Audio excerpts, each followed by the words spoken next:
2026年8月，天空会连续出现2个罕见的画面。8月12日，一场日全食横扫北半球，月亮的影子从北极出发，一路压过格陵兰、冰岛，最后停在西班牙的黄昏里。16天之后，8月28日，一轮月全食接着登场，满月将在地球的影子里转成暗红色，也就是俗称的血月。日食不稀奇，月食也不稀奇，天文学家每年都能算出好几场，但这2场挤在同一个月，前后只隔16天，日与月接连变色，在古籍的记载里，从来就不是一句自然现象可以带过的事。中国的史官会把它写进灾异志，一笔一笔记下当时的朝局，帝王会为他下罪己诏，昭告天下，说是自己失德，才让上天示警。这套逻辑运转了2000年，直到今天还埋在整个东亚的集体记忆底层。巧的是，就在这个双十之年，英国预言家克雷格·汉密尔顿·帕克过去几个月的直播里反复把8月挂在嘴边，他谈时局，谈冲突，谈经济，时间点绕来绕去，最后常常绕回同一个月份。另一位在预言圈被大量转述的普莱，时间线压得比较晚，但把2个人的说法摊开来比对，会发现一段奇怪的重叠带。所以问题来了，天象是巧合，还是时间线真的在收拢？今天做一件事，把3条时间线摊在桌上，逐一对账。第一条是天文的，日食与月食的精确日期、可见范围，这部分是硬事实，误差以秒计算。第2条是历史的，过去日月同月接连亏食的年份，当年到底发生过什么，全部用公开记录核对。第3条是预言的，帕克说了什么，普莱说了什么，还有谁指向同一个窗口，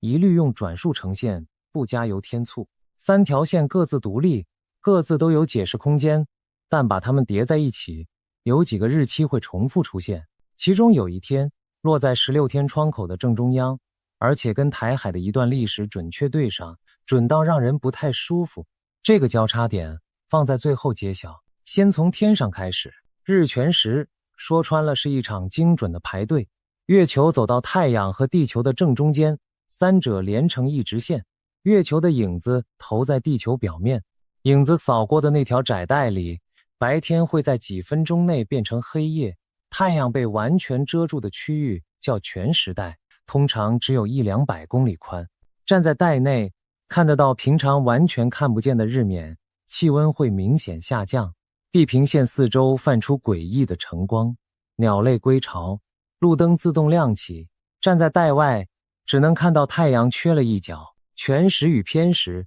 是2种完全不同等级的体验，这也是为什么历史上的日全食总能在路径经过的土地上留下集体记忆。2026年8月12日这一场全食带从北极圈附近出发，掠过格陵兰西部与冰岛，再往南切近伊比利半岛。西班牙北部的城市会在傍晚时分看到太阳整个熄灭，全食最长持续2分多钟。对欧洲大陆来说，这是1999年8月11日之后第一次在本土看到日全食，中间隔了整整27年。上一次欧洲人集体抬头看天是上个世纪的最后一个夏天，这一次又轮到8月。台湾看不到这场日食的本体，但看得到它掀起的全球新闻声量，这点后面会再回来讲。顺带记一笔日食的家族学，日食有周期，叫沙罗周期，同一家族的日食每隔18年又11天回归一次，路径逐次移动。1999年横扫欧洲的那一场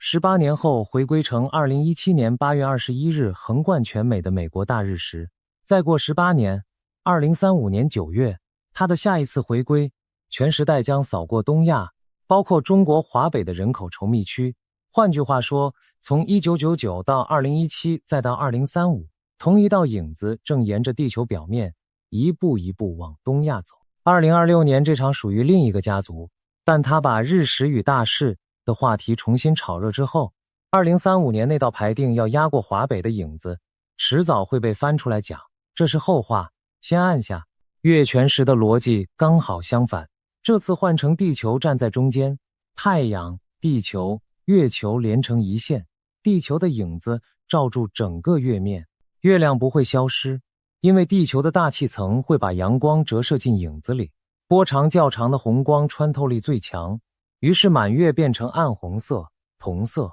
甚至接近锈血的颜色。古人叫它血月，天文学家叫它月全食，讲的是同一件事。2026年8月28日这一场最佳观测区在美洲、欧洲与非洲，台湾不在完整可见的范围内，但可以想见，当天红色的月面照片会刷遍全球社群，跟16天前那颗黑色的太阳剪在同一支影片里。这里先把科学的话说完整，日食与月食会成对出现，不是巧合，是几何。月球轨道和地球绕日轨道之间有一个约5度的夹角，只有当太阳、地球、月球刚好都靠近轨道焦点的时候，食才会发生。这段时间叫食季，每年大约有2次，每次持续1个多月。食季一旦打开，新月的位置会发生日食，满月的位置会发生月食，前后相隔约14到16天。所以严格讲，日月接连亏食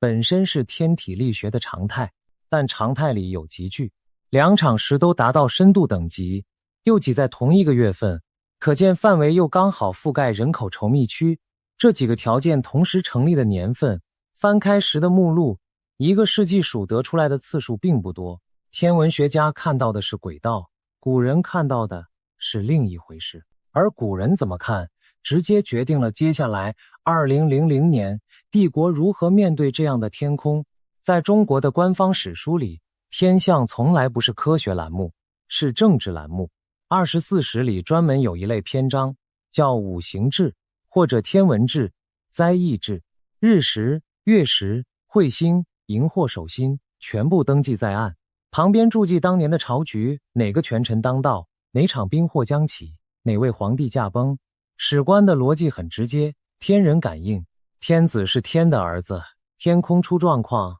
就是对人间的警告。日食在这套系统里分量最重，太阳代表君主，代表阳；月亮代表臣子，代表阴。日食是阴亲阳，是臣临君，是最高权力出现裂缝的信号。所以每逢日食，朝廷要举行救护仪式，天子避正殿，剪长扇，官员穿素服，伐鼓于朝，象征性的把太阳从阴影里救回来。这不是民间迷信，是写进礼制的国家仪式，由太史局、钦天监这种正式编制的机构执行。失职的天文官是要问罪的。罪己诏的传统也跟日食直接挂钩。汉文帝在位期间发生日食，他下诏自责，大意是说，上天生育万民，为他们设立君主，君主若失德，政令若不平，上天就用天象来谴责告诫。如今出现日食，还有什么灾异比这更大？这份诏书成了后世的模板。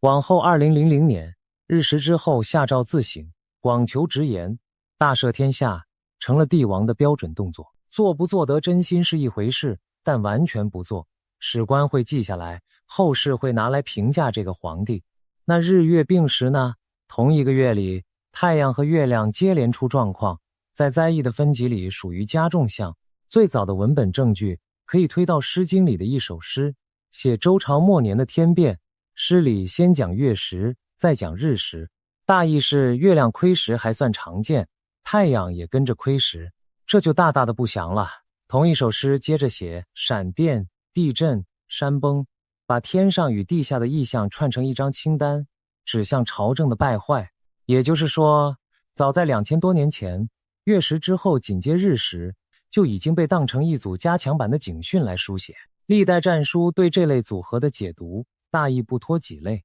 兵棋、大丧、易主、水旱。讲白了，就是把一个王朝最怕的几件事全部列在同一张纸上。这套灾异心态不是古书里的化石，它有一次离现在很近的大规模发作。1976年，那年3月8日，吉林降下罕见的陨石雨，最大的一块重达1700多公斤，砸出的坑洞轰动全国，民间立刻议论纷纷，说天降一时，主大人物有变。接下来的时间线让这个说法在整整一代中国人心里封了神。那一年的1月，周恩来去世；7月6日，朱德去世；7月28日，唐山大地震，官方数字24万多人罹难；9月9日，毛泽东去世。一年之内，陨石雨、大地震，3位最高层人物接连离世，官方的无神论宣传压不住街头巷尾的耳语。从科学上讲，陨石与地震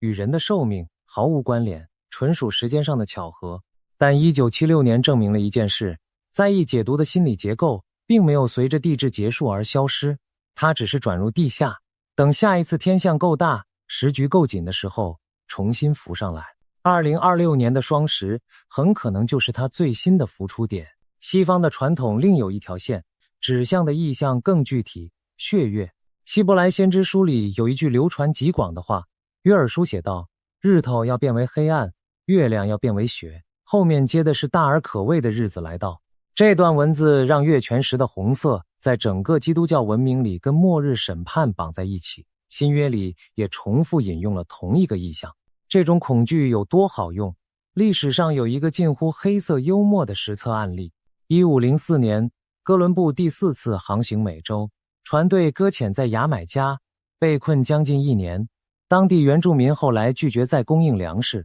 哥伦布手上有一本天文历表，查到2月底会有一场月全食，于是他放话，他的神对原住民的怠慢非常愤怒，将让月亮升起时燃烧变红，作为惩罚的预告。月食当晚，红月准时出现，原住民大惊，哥伦布假意入舱向神求情，掐着全食结束的时间走出来，宣布神已息怒，月亮随即复原，粮食供应恢复，船队撑到了救援。这个故事说明2件事：血月的恐惧是跨文化的，连没读过约珥书的族群都会被镇住，而掌握天文年历的人从500年前就懂得把天象换算成权力。回到近代，2014年前后，美国有牧师拿连续4次血月做文章，写成畅销书，讲的就是这套末世时间表。这件事后面对血月账的时候会细讲，东方看日食，怕的是朝廷出事；西方看血月，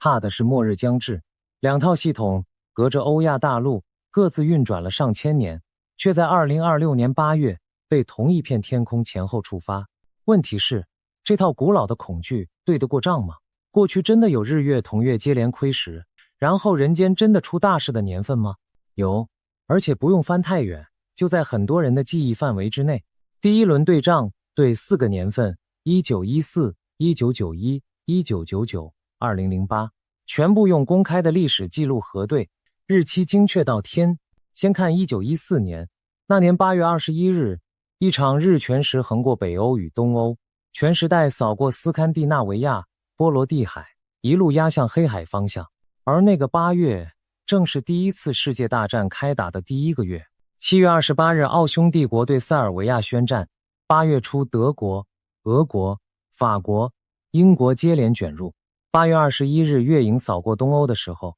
下方的土地上，德军正在比利时推进，东线的俄军刚刚越境。当时欧洲的报刊把这场10根战争写在同一个版面上，前线的士兵在阵地边看着太阳变黑。对仗结果讲清楚，日食没有引发战争，战争在10之前就开打了，但那次日食成了整个世代的记忆坐标。后世提到1914年8月，常会提到那颗变黑的太阳，仿佛天空替那个月份盖了章。再看1991年，那年7月11日，日全食，全时代从夏威夷外海进入墨西哥，再切过中美洲，墨西哥城数百万人在正午看着太阳熄灭，全食持续将近7分钟，是20世纪数1数2长的日全食，后来被称为墨西哥大日食。15天后，7月26日，月偏食接着出现，然后月食之后第24天，8月19日，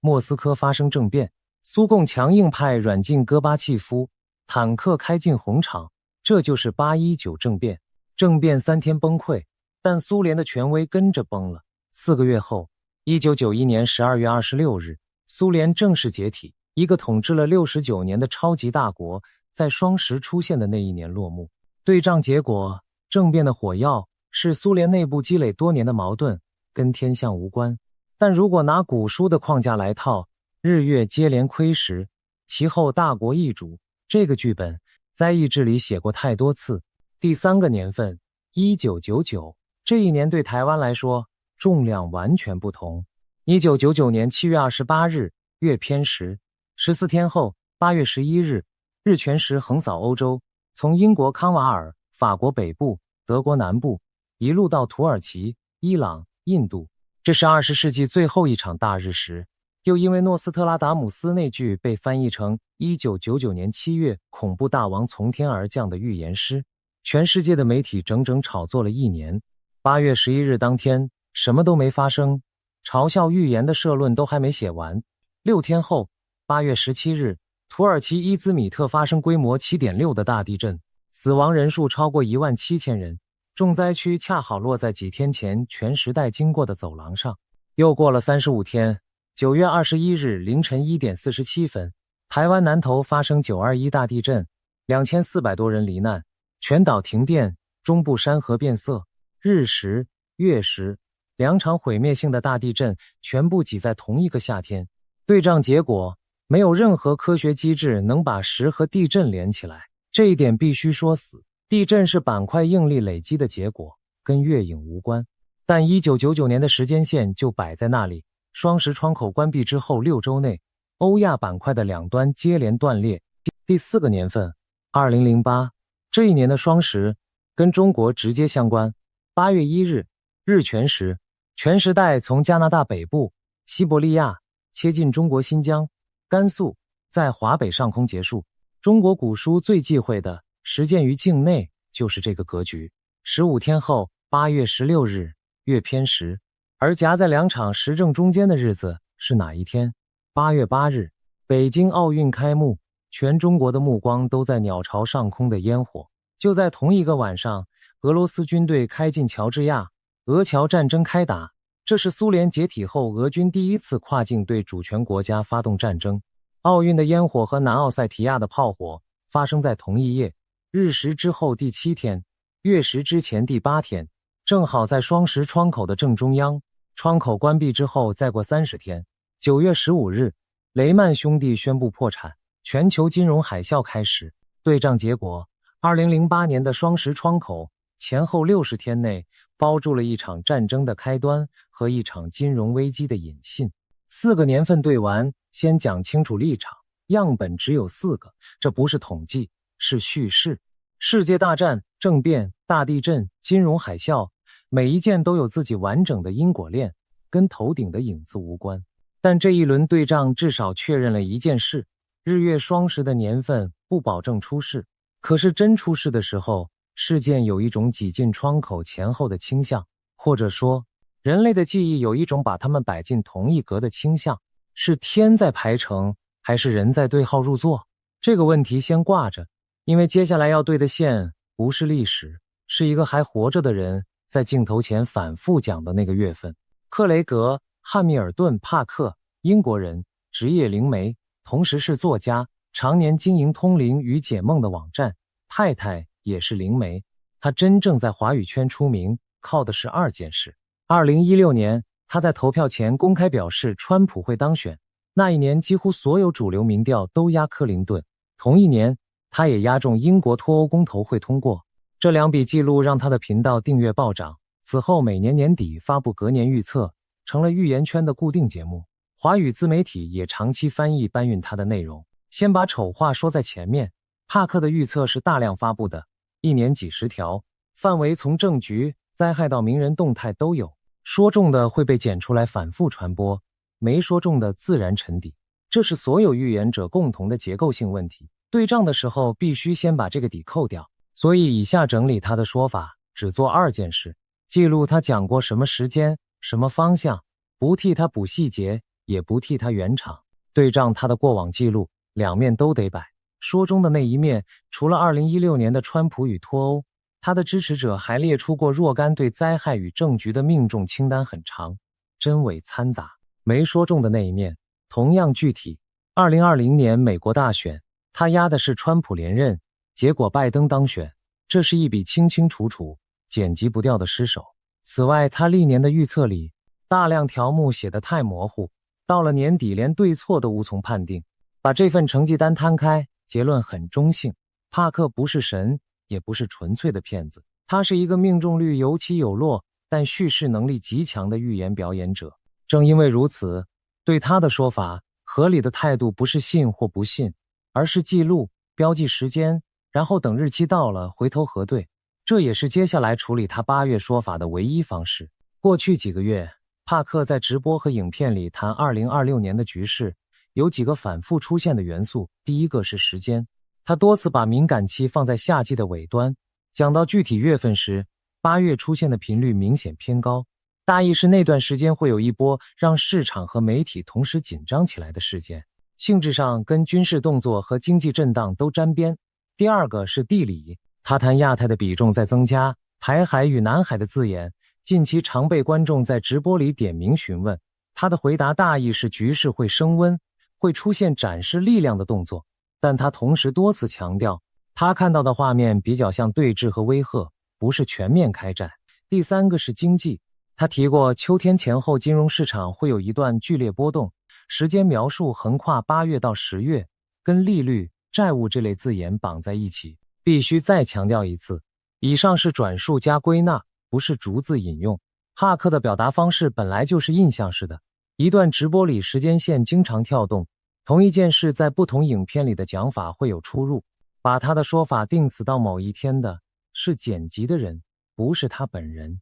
但有一点可以核对，而且是硬事实，他反复提到的那个月份跟2026年天文年历上的双十窗口是同一个月。帕克本人也被观众问过日食的事，他的回应大意是，天象本身不制造事件，但重大天象前后，集体情绪会被放大，而情绪放大的时期，决策者容易做出激烈的决定。这个说法妙就妙在，他不需要任何超自然机制，也能自圆其说。群众心理学家大概也会点头。一个人反复讲8月可以是巧合，也可以是他同样看过天文年历，所以需要第二个坐标，一条跟帕克路数完全不同的线，预言圈里的另一个名字普莱。他的时间表压的不是8月，普莱的背景跟帕克不一样，帕克走的是传统灵媒路线，普莱在圈内被归类为异梦型，内容以描述梦境和意象为主，细节留白，再由观众自行对号时事。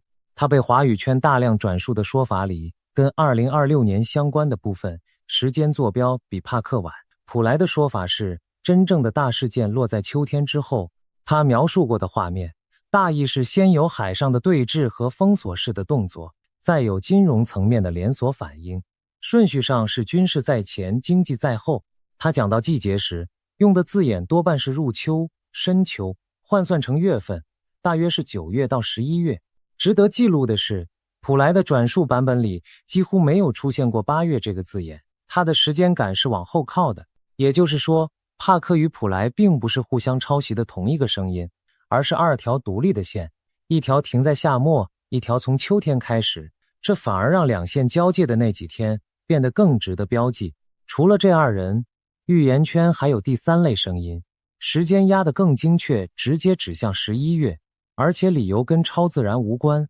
是政治日历2026年11月3日，美国期中选举。这一派的逻辑是，选前的华盛顿最需要展现对外强硬，北京则会研判美国内部最分心的时刻，所以窗口不在天上，在选举倒数的那几周。3种说法摆在一起，会看到一个有趣的结构。帕克的8月，普莱的深秋，政治派的11月初，3段时间本来互不隶属，但头尾相连。8月12日双十窗口打开，8月28日血月收尾，9月入秋，10月深秋，11月3日投票。从仲夏到期中选举，一条没有断点的走廊，把每个说法的模糊区间画出来。重叠最后的地方有2块，第一块是8月下旬到9月上旬，帕克的尾巴压着普莱的开头；第2块是10月底到11月初，普莱的尾巴压着政治日历的投票日。这里得再泼一次冷水，预言的模糊性本身就会制造重叠，把任何3个模糊区间丢进同一年，都叠得出交集。这是数学，不是天机。真正有鉴别度的，不是预言跟预言的重叠，而是预言跟不会移动的日期的重叠。天文日期不会动，选举日不会动，还有一类日期也不会动，现实世界的日程表。不过，在把日程表摊开之前，先停一下，让反方把话讲完。这一段是整场对仗里不能跳过的部分。反方的第一个质疑来自天文学，实际每年2次，每次实际几乎都会同时出现日食和月食。所谓日月同月双食，根本是天体力学的家常便饭，平均下来每1-2年就能碰上一次条件类似的组合。拿家常便饭当末日警报，是对天文年历的滥用。这个质疑成立。前面也讲过，双食是几何，不是神迹。能回应的只有一点，这次的特殊性不在双食本身，而在于2场时的等级、可见范围，以及它们跟人间日程表的重叠密度。是重叠，不是天象，构成了这次对仗的题目。反方的第二个质疑来自统计，全球每天都在发生大事，战争、地震、金融震荡、政要死亡，一年365天摊开，任选连续16天，几乎都能在历史上找到落在其中的重大事件。用窗口去捞事件，永远捞得到，这叫射箭之后才画靶。这个质疑也成立。所以前面每一轮对仗都刻意把相关不等于因果写进结论里，而且把1914年战争先于日食爆发这种不利于叙事的细节原样保留，不做修饰。对仗的目的不是证明天象灵验，是检查记忆有没有造假。反方的第三个质疑来自对预言产业的整体不信任。帕克也好，普莱也好，靠流量生存讲得越惊悚，观看数越高，他们有充分的动机把时间线讲得暧昧，把灾难讲得华丽。这个质疑依然成立，而且这里直接承认预言内容在这次对仗里的角色不是证据，是样本。他们是人类在双十之年会产生什么集体想象的第一手样本。把样本当证据是每个人自己的选择，但不是这次对仗的立场。反方的第四个质疑最尖锐，做这种盘点本身就是在放大恐慌。回应是，恐慌来自未知，不来自日历。把日期、惯例、历史记录一条一条摊开，恰恰是把模糊的恐惧换算成可以核对的清单。看到最后就会发现，8月不再是预言家嘴里的一团黑雾，而是一张标好记号的行事历。这是对仗的价值所在。4个质疑，4个回应，全部记录在案。反方的话讲完了，桌面清空。所以下一步，把2026年8月到11月台海周边排定好的以及惯例上会发生的事全部摊出来。这一摊开，有几个日期会让人坐直。先看军事惯例，8月在解放军的年历上本来就是演训高峰，原因很实际，上半年的训练成果要验收，而且8月1日是建军节，惯例上前后常有大动作。历史上几次台海最紧张的时刻也都落在这个月份。1958年8月23日，金门炮战开打，数十万发炮弹在44天内落在金门，这是台海迄今规模最大的实战。1995年夏天，李登辉访美之后，解放军在7月与8月接连对台湾外海试射飞弹，台海飞弹危机的第一阶段就在8月。2022年8月，裴洛西访台，解放军发动围台军演，弹道飞弹第一次飞越台湾上空。还有一个日期不能漏，8月15日，二战终战纪念日。东京与北京每年在这一天隔空过招，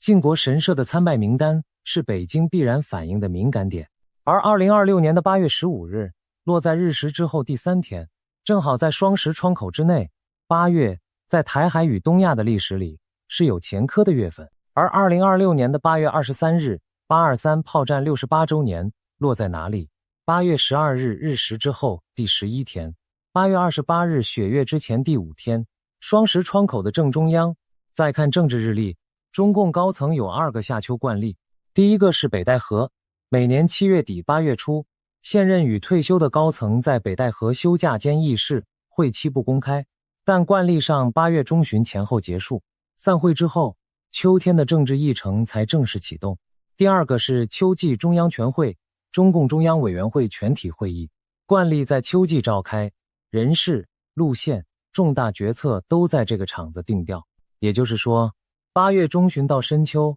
是中共每年权力运转最密集的一段，双十窗口的后半段正好插在北戴河散会与秋季全会之间的过渡期。第3条是经济日程，中国的月度经济数据惯例在4月中旬公布，8月中旬公布7月数据，9月中旬公布8月数据。内容包括出口、房地产投资、青年失业率。过去2-3年，这几项数字每次公布都牵动市场神经，数字太难看的时候，甚至出现过暂停发布的前例。8月12日到28日的窗口里，正好卡着一次数据公布日。如果数字难看，市场的反应会跟天上的异象叠在同一周的新闻里。第4条，自然变数。8月下旬到9月是西太平洋台风季的最高峰。台风本身不是地缘事件，但它会改变军演的排程，改变海峡的通航，也会在灾损严重时改变政府的议程。历史上多次演训因台风延后或调整，这是任何推演都必须保留的随机项。最后把美国放进来。2026年11月3日期中选举，选前3个月，也就是8月起，就是华盛顿的竞选热季。对华政策从来都是期中选举的考题。军舰过航台海，对台军售宣布，国会议员访台，这类动作在选季出现的频率历史上高于平时，而北京的每一步也都会把美国的选举倒数计算进去。这里还有一笔日程值得记上。2026年的 APEC 峰会轮到中国主办，地点定在深圳，时间惯例落在秋末，跟美国期中选举靠得很近。北京要办一场面子等级的国际峰会，这对窗口期的军事动作反而是一脚刹车，至少在峰会之前，北京有维持局面的动机。这个变数倾向把大动作往更晚的时间推。把这5条摊开，结论已经浮出一半。就算完全不管天象，不管预言，2026年8月中到11月初，本来就是排满引信的一段天文的窗口，只是刚好照在上面。是刚好吗？先别急着下结论，血月的账还有一轮没对，第2轮对账，专门对血月，这一次不对单一年份，对的是一种排列，血月出现的年份跟地缘政治大事录之间的距离。先对2014到2015，那2年出现罕见的连环4血月，天文学上叫月全食4连发。2014年4月、10月，2015年4月、9月，连续4次满月变红，中间没有夹杂偏食或半影时。美国牧师约翰哈吉拿这个现象写书，说4血月是以色列与世界巨变的信号，书迈进畅销榜，教会圈疯传。而那2年的现实世界，2014年3月，俄罗斯并吞克里米亚；2014年6月，ISIS 宣布建立哈里发国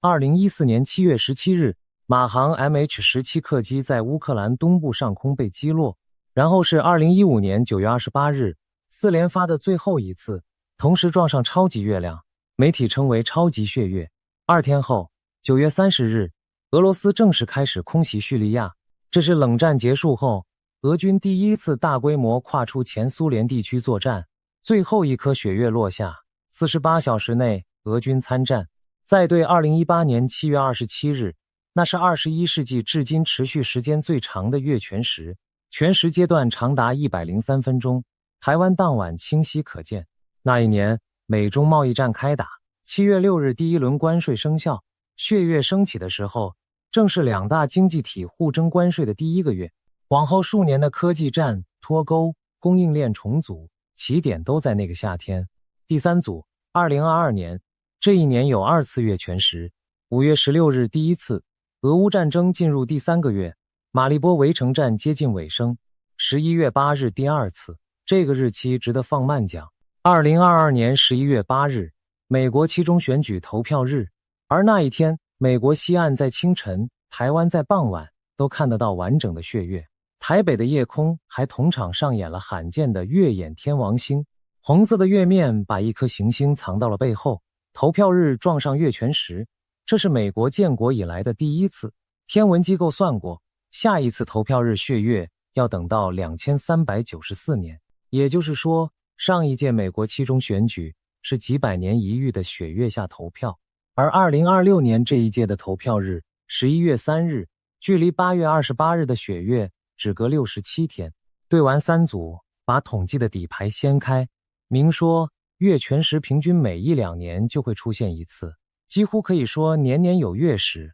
地缘冲突同样年年有，把任何天象跟任何大事并列，永远找得到对应，这叫取样偏误。相关不等于因果，这2句话必须钉在这一轮对仗的最上方。但这一轮真正要看的不是有没有大事，而是节奏。2015年，血月与俄军参战隔48小时。2018年，血月落在贸易战开打的第1个月。2022年，血月直接压在投票日上。事件不是散落在血月年份的随机角落，而是一次比一次贴近血月本身的日期。这当然可能只是叙事的错觉，人脑是找模式的机器，找不到模式也会硬造一个，这是认知科学反复证明过的事。但假设只是假设，这个收拢的节奏是真的。那下一个问题就是2026年8月28日的血月，它贴住的日期是哪些？答案就是最后这段要接的账。3条时间线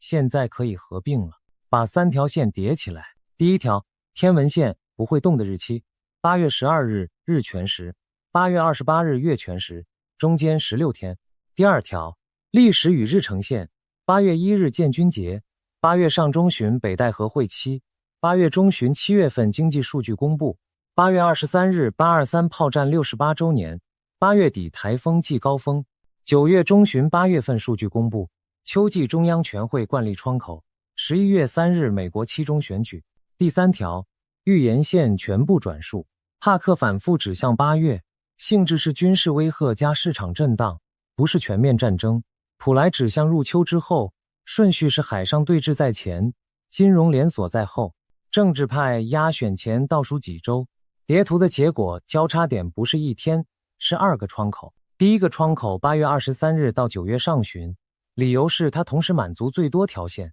天文上，它包住血月前后；历史上，它踩着823的纪念日，也踩着北戴河散会后的议程启动期。数据上，它涵盖一次经济数据公布；预言上，它是帕克的8月尾巴与普莱的入秋开头重叠最后的地方。回头看历史对仗，2008年的战争爆发在双十正中央，1991年的政变在月食后24天，1999年的2场地震在窗口关闭后6周内。如果2026年真有一段新闻跑马灯变红的日子，各条线共同指向的就是这10几天。第二个窗口10月下旬到11月3日，理由有3。秋季全会惯例上在这之前召开完毕，北京的路线与人事已经定调，对外动作的内部约束变小，华盛顿进入投票倒数，行政部门最需要强硬姿态，也最无暇他顾。普莱的深秋与政治派的选前说法在此合流，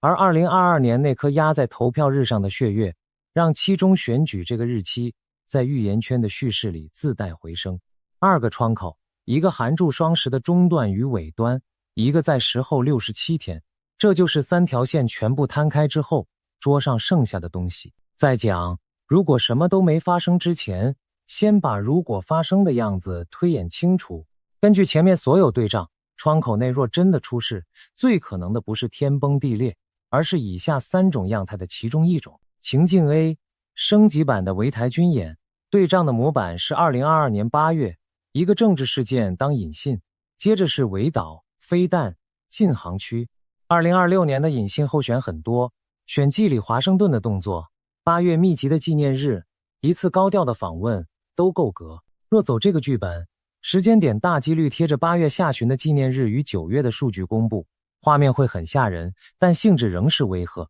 这也跟帕克对峙而非开战的说法对得上。情境 B， 金融面的连锁反应，对仗的模板是2008年，窗口里先出现一个看似局部的坏消息，30到60天后，系统性的危机引爆。2026年的候选引信是8月中旬与9月中旬的2次数据公布，加上房地产与地方债务的存量问题。若走这个剧本，8月的窗口只是预震，真正的主阵落在秋天，这又跟普莱军事在前，金融在后的顺序对得上。情境 C， 擦枪走火，对仗的模板是1914年，没有任何一方想要大战，但军机舰艇高密度对峙的海空域里，一次相撞，一次误判，就可能让连锁反应接管一切。这是几率最低、后果最重的分支，也是所有情境里唯一不挑日子的。它可能发生在窗口内，也可能发生在任何一天。把它列出来，不是为了吓人，是为了诚实。历史上真正改变世界的那几次，事前的时间表上往往什么都没写，3个情境，3个历史模板，全部有对仗打底。然后是这次对仗最重要的一段，如果什么都没发生，该怎么解读？第一种解读，预言本来就是错的，这是最简单也最可能的答案。帕克与普莱的说法充满弹性，模糊的时间加上模糊的地理，中了算命中，没中就沉底。这个结构前面已经拆过，如果窗口安静度过，它就再一次证明大量发布加事后剪辑是预言产业真正的引擎。这个结论一点都不丢人，反而是对仗该有的诚实。第二种解读，事件发生了，但不在镁光灯下，历史上很多转折，当下没有画面。1914年8月的报纸头条是战报，没人意识到那个月埋葬的是整个欧洲的旧秩序。2008年8月8日当晚，多数人看的是烟火，不是南奥塞提亚。窗口内若只有一场不起眼的军演，一份难看的数据，一次没谈成的会晤，它究竟是不是引信，往往要再过几年回头看才对得出来。第三种解读，窗口是真的，但被人为的绕开了，决策者也看日历，正因为8月太敏感，纪念日太多，目光太集中，反而可能刻意避开，把动作往后挪。若是如此，压力不会消失，只会后移，而后移的方向恰好就是第二个窗口。换句话说，8月的安静未必是警报解除，也可能只是把倒数拨慢了2个月，把前面所有内容压缩成一张观察清单，窗口期一天一天核对。8月12日，看欧洲的日食升量，看当天有没有搭着天象放出的政治动作。8月15日，看东京与北京的隔空交锋。8月中旬，看7月份经济数据以及北戴河散会后的人事风向。8月23日，看台海周边的演训动态与纪念日文章的调门。8月28日，看血月当周的市场波动与军机舰艇的活动密度。9月上旬，看8月份数据，对照普莱入秋说法有没有影子。10月，看秋季全会的召开时点与公报用词。11月3日，看开票也看选前最后2周。华盛顿与北京各自的动作清单列完，这次对账的功能就完成了，剩下的是逐格打勾，最后把账合上。2026年8月12日，日全食，27年来第一次横扫欧洲本土。16天后，8月28日，血月，2场时之间夹着建军节后的演训季，北戴河的散会，经济数据的公布日和823炮战68周年。时后67天，美国期中选举投票，帕克的8月，普莱的深秋，政治日历的11月，3条时间线的重叠带落在8月23日到9月上旬，以及10月下旬到11月3日。历史对账的结论是诚实的。1914、1991、1999、2008、2015、2022，双十与血月的年份出过大事，但相关不等于因果。样本不构成统计，天象从来没有制造过任何一发炮弹，真正制造事件的是军演的排程、选举的倒数、数据的好坏和决策者在集体情绪被放大的日子里做出的每一个判断。天象是日历，不是判决书。他唯一确定会做的事是在8月12日让太阳熄灭2分多钟，在8月28日让月亮红1个晚上。至于底下的人间会不会对号入座，答案不在天上。8月23日那一天，值得把新闻打开；9月上旬，值得盯着数据；11月3日，值得看完开票。3条时间线都摊在桌上了，剩下的交给时间对账。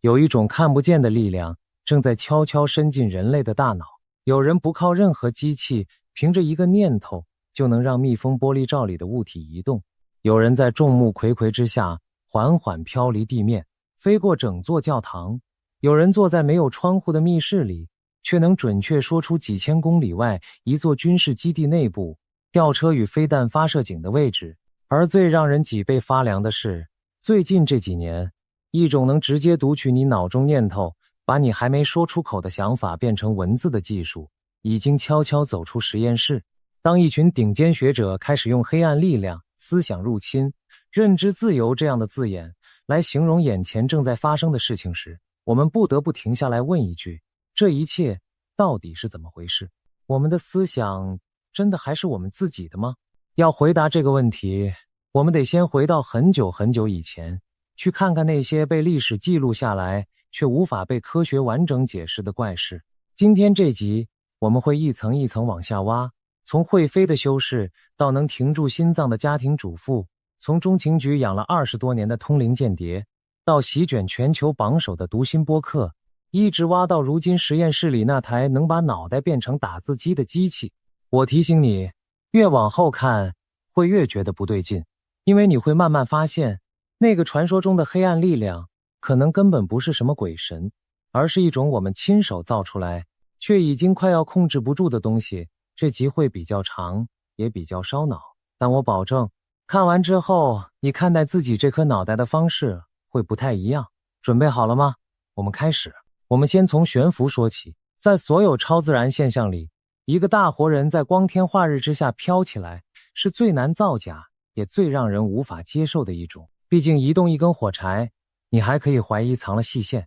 可一个成年人整个飞上半空又该怎么解释？而在西方历史上最著名的飞行案例发生在一位修士身上，他叫古柏蒂诺的约瑟，出生于1603年的意大利南方，一个穷得叮当响的家庭。他小时候被认为又笨又怪，常常张着嘴发呆出神，连被送去当鞋匠学徒都做不好，街坊邻居干脆就叫他笨蛋。可就是这个被所有人看扁的年轻人，后来成了天主教历史上最著名的飞行圣人，连太空人和飞行员的主保圣人都是他。根据当时留下来的记录，约瑟在做弥撒，在祷告，甚至在和人吃饭，手里还端着盘子的时候，会突然整个人腾空而起，悬在半空，有时候停留好几分钟才缓缓落下。最夸张的一次是在一场纪念圣方济各的游行里，他当着一大群人的面突然发出一声叫喊，飞上了天空，盘旋在人群头顶。等他回过神来，竟然羞愧地逃回母亲家里躲了起来。还有一次，几个工人正费力地想把一座沉重的十字架立进底座，怎么也立不起来，约瑟竟然飘了过去，轻轻松松把十字架搬起来，放进了底座。在教堂里，在餐厅里，无数人亲眼看着他从地上升起。你可能会说，这不就是中世纪的乡野传说，添油加醋而已吗？问题就出在这里，为约瑟的飞行作证的不是几个无名小卒，而是上百位身份显赫、有名有姓的人，包括贵族、主教、外国来的王公。有人统计过，关于他的宣誓证词和书面记录大约有150份，而且很多都发生在大白天。在众人面前，研究早期近代史的历史学家卡洛斯·艾里曾经很认真地研究过这些记录。他的结论是，这些飞行的描述太极端，发生的场合又太公开，几乎不可能是魔术道具或集体歇斯底里造成的。作证的人地位那么高，数量那么多，让这些证词显得格外可信。当然，身为一个严谨的历史学家，他最后只能诚实地说，这些证词看起来是真的，但一个人到底有没有真的飞起来，这已经超出了历史学能回答的范围。更有意思的是，教会对约瑟的态度非常矛盾。一方面，他飞行的名声后来推动他在1767年被封为圣人；另一方面，他的上司其实很头疼，甚至责备过他，因为一个人随时随地会飞，实在太难管，也太招摇了。约瑟自己也觉得羞愧，他把自己这具不受控制、动不动就要往天上飘的身体自嘲地叫做那头驴子，还用苦修和折磨肉体的方式来惩罚他。你想想，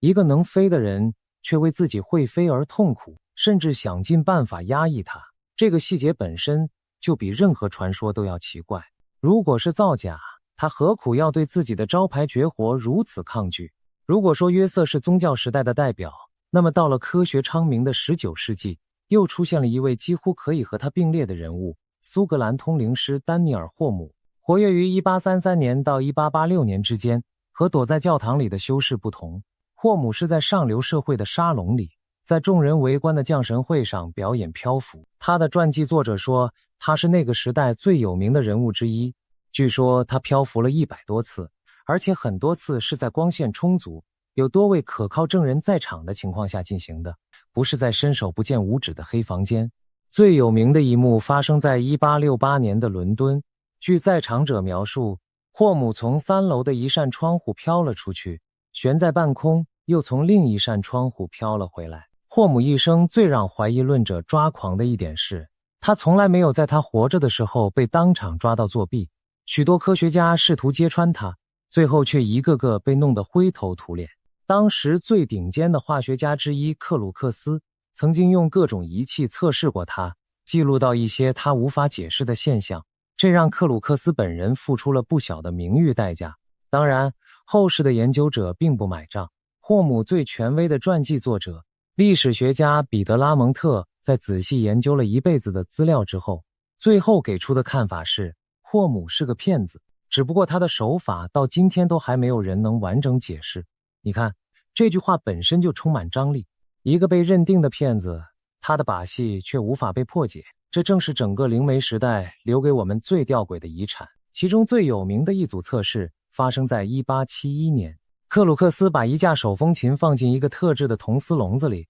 霍姆只用一只手碰着琴的一端，而那只手始终在所有人的视线之内。据克鲁克斯记录，笼子里的手风琴竟然自己拉动，奏出了曲调。在另一组实验里，克鲁克斯用精密的弹簧秤去测量一块木板，霍姆只把指尖轻轻搭在木板的一端，秤上显示的重量却发生了明显的变化，仿佛有一股看不见的力量在向下压。要知道，克鲁克斯当时是英国皇家学会的会员，是发现了一种化学元素的大科学家。他坚持把这些观察发表出来，结果换来的不是赞誉，而是同行的嘲笑和孤立。直到今天，人们也说不清他到底是被一个天才骗子彻底愚弄了，还是真的撞见了某种科学还无法解释的东西。一个一流的科学家赌上自己的名声，也要说这是真的，这件事本身就足够让人沉思。其实在霍姆的时代前后，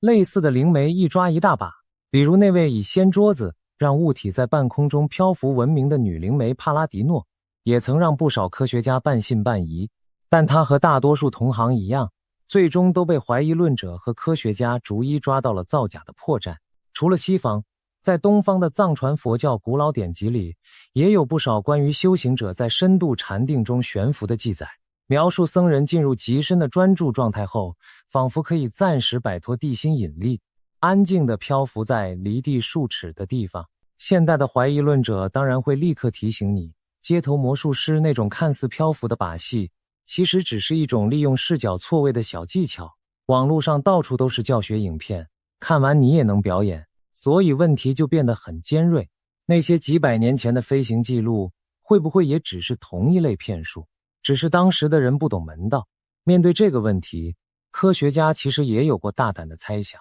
有人甚至认真讨论过，这些人会不会是无意间操控了我们身体内部那种极其微弱、连接分子之间的范德华力，像调光开关一样，短暂地抵消了一部分重力。他们甚至联想到圣经里彼得在水面上行走的故事，怀疑那会不会也不是纯粹的神迹，而是一种关于人类心智潜能的隐喻。这些猜想听起来很离谱，但它至少说明一件事，连严肃的研究者都不敢轻易把这些记录全部当成谎言一笔勾销。悬浮还只是让人惊讶，接下来这位主角则直接让2个超级大国都紧张了起来。他叫妮娜·库拉金娜，出生于1926年的列宁格勒，也就是今天的圣彼得堡。他不是什么神秘教派的人物，而是一位参加过2战、当过坦克部队成员的家庭主妇。就是这样一个普通的苏联妇女，却在冷战期间掀起了一场横跨美苏的通灵军备竞赛。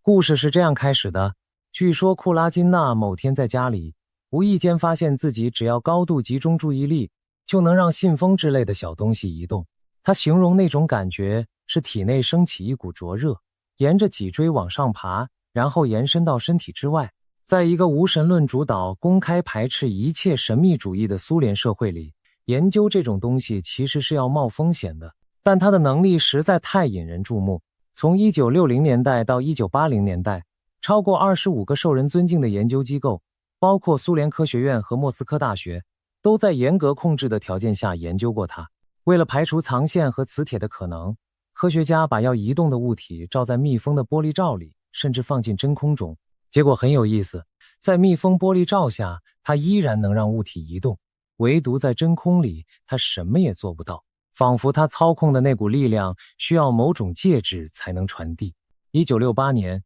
一些拍摄它移动火柴棒、波动指南针磁针的影片被西方研究者偷偷带出了苏联。画面里，他有时用手势，有时只靠眼神死死盯着，物体就开始挪动。据报道，他甚至能改变镭射光的路径，能把浸在盐水里的鸡蛋、蛋黄和蛋白分开。但真正让全世界倒吸一口凉气的是1970年的一场实验。在列宁格勒一所军事医学机构里，库拉金娜据说只用意念就让一颗刚刚取出泡在能维持跳动溶液里的青蛙心脏停止了跳动。在场的苏联医生用电极监测着心跳，整个过程花了7分钟，而他自己的心率在这期间急剧飙升，光是准备就花了20分钟。接着他又试图反过来加快房间里一位对他充满怀疑的医生的心跳。2个人都接上了心电图机，一个能用意念停住心脏又能拨快心脏的人，这在当时听起来简直就是行走的武器。这种能力对他的身体是巨大的折磨。医学检查显示，他在展示这些能力时承受着极大的压力，脉搏一度高到每分钟200下，体重会在短时间内下降，血糖也会紊乱。一位英国研究者赫伯特曾经报告，当库拉金娜用手碰了一下他的手臂，他感到一阵剧烈的灼痛，手臂上出现了一个烧伤的痕迹，整整8天才愈合。正是这些从铁幕后面流出来的影片和报告，让美国坐不住了。一位后来投奔西方的捷克生化学家还曾透露，苏联的通灵实验室正在试图把这种能力武器化。美国于是发起了一项联合情报评估，专门研究他们所谓的苏联精神能量威胁。经过2年研究得出的报告认为，苏联正在发展通过某种难以察觉的方式控制或操纵人类行为的方法，而他们对这一领域的投入极其庞大。也正是在这样的恐惧下，美国自己的通灵计划被正式推上了台面。当然，我们必须非常公平地说，怀疑论者对库拉金娜的指控同样从来没有停过。从一开始，最早邀请他进实验室的那位老教授的年轻助手们就坚信他是用看不见的细线在愚弄这位轻信的老人。后来校方甚至下令停止实验，批评者一直认为他可能藏了磁铁和细线，那些灼热和烧伤也可能来自他自己悄悄藏着的东西。一个关键的事实是，虽然苏联内部对他做了大量研究，但在他那些受监督的实验之外，从来没有任何一个独立的实验室能在排除一切感官线索和作弊可能的严格条件下重复出他那种违反物理定律的效果。西方研究者来访时也注意到一些前后矛盾的地方，比如他明明能让一个方块移动，却无法影响旁边的骰子。换句话说，他到底是真有异能，还是一个极其高明又愿意忍受痛苦来维持表演的骗子？这个问题在他1990年去世之后依然没有答案。如果说悬浮和巨力还停留在表演和展示的层面，那么接下来这件事就直接动用了国家机器，花的是真金白银。我们前面说过，被库拉金娜吓到的美国启动了自己的通灵计划。这个计划前前后后换过好几个代号，最有名的一个叫做星门。从1972年开始，一直到1995年被解密。美国的情报机构联合了著名的史丹佛研究院，在马里兰州的军事基地里花了20多年的时间和大量纳税人的钱，认真研究一种叫做遥视的能力。什么是遥视？简单说，就是让一个受过训练的人在完全不知道目标是什么的情况下，只靠一组坐标或者一个密封的信封，就用心灵去看见远方的某个地点、某个物体，甚至某个事件，听起来像天方夜谭。可解密文件里的一些案例至今让人毛骨悚然。据说这个计划的成果曾被用来寻找被绑架的儿童，定位敌方的潜艇，甚至追踪一些逃亡的人物。这个计划的起点其实比正式立项还要早。早在1970年代初，史丹佛研究院的2位物理学家就开始私下测试一些声称有特异功能的人，其中包括一位后来举世闻名能让钥匙和汤匙在镜头前弯曲的表演者。他们设计了一套叫做坐标遥视的方法，让受试者仅凭经纬度去描述远方的地点，据说准确的惊人。这些早期成果正是说服军方和情报机构掏钱的关键。在这个计划漫长的历史里，还流传着一些被反复提起的所谓战绩。比如有一次，一架在非洲坠毁、搭载敏感设备的军机遍寻不获，据说一位遥视者给出了大致方位，最后帮忙缩小了搜索范围，连当时的美国总统都公开提起过这件事。更传奇的是，一位主管陆军情报的高层将领本人就是坚定的相信者，他甚至认真尝试过用意念穿墙，结果只是结结实实地撞在了墙上。这些半真半假的故事后来流传甚广，还成了一部知名电影的灵感来源。他们究竟有几分是真，几分是冷战焦虑下的夸大，至今众说纷纭。最著名的遥视者之一是一位前警察，叫普莱斯。在一次有完整记录的任务里，他被要求远程侦察西伯利亚一处秘密的苏联设施。他不仅描述了建筑的物理布局和功能，还准确说出了里面吊车、发射井和安全警戒线的位置。画出的草图后来和实际情报被认为有不少吻合之处。还有一个受访者更夸张，据解密文件记载，他在扫描苏联境内一个无线电监听站时，竟然报出了精确到秒的经纬度坐标，接着描述了那个地点周围的地形，海拔大约6000多英尺，灌木丛、冻土地面的隆起、岩石的露头，以及坡度颇陡的山脉。这种精确度是巧合还是真的看见了？而星门计划里最离奇的一场任务发生在1984年，一位被称为遥视者001的退役军人乔麦克·莫尼格尔接到的任务是去看一个坐标以及一个时间大约100万年前的火星。他事先完全不知道这个坐标指的是哪里，更不知道时间设定。结果他描述出了高大的结构，类似金字塔的建筑，沙尘暴一样的天气，甚至还有他认为住在地下濒临绝境的某种高大生命。在这个计划的后期，还有更不可思议的任务，比如有遥视者被要求去寻找传说中的约柜，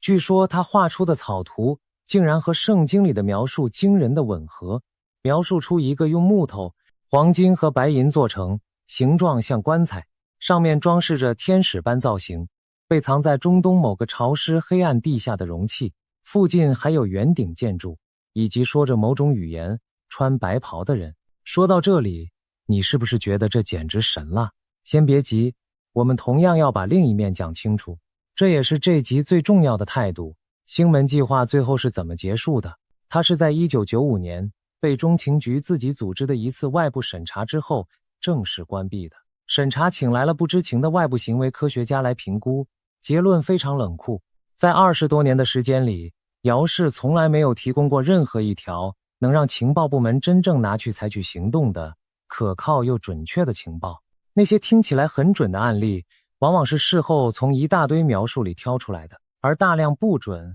模糊、互相矛盾的描述则被人们选择性的忽略了。这在心理学上叫做选择性记忆。所以对于遥视，今天主流科学界的看法是，这是一个耗费巨大，最终被认定为没有实用价值的项目。它既留下了一堆让人浮想联翩的解密档案，也留下了一个冷静的教训。人类太容易记住那些碰巧说中的部分，又太容易忘掉那些说错的部分了。好，到这里为止，我们聊的还都是过去的故事，是传说，是冷战，是已经被关闭的计划。你大可以松一口气，告诉自己这些都是上个世纪的奇谈，和今天的生活没什么关系。但接下来，我要把话题转到当下，转到此时此刻正在发生的事情上。我必须提醒你，真正的思想入侵从这里才刚刚开始，而且这一次它是真的。有同行评审的论文，有上市的产品，有正在被通过的法律。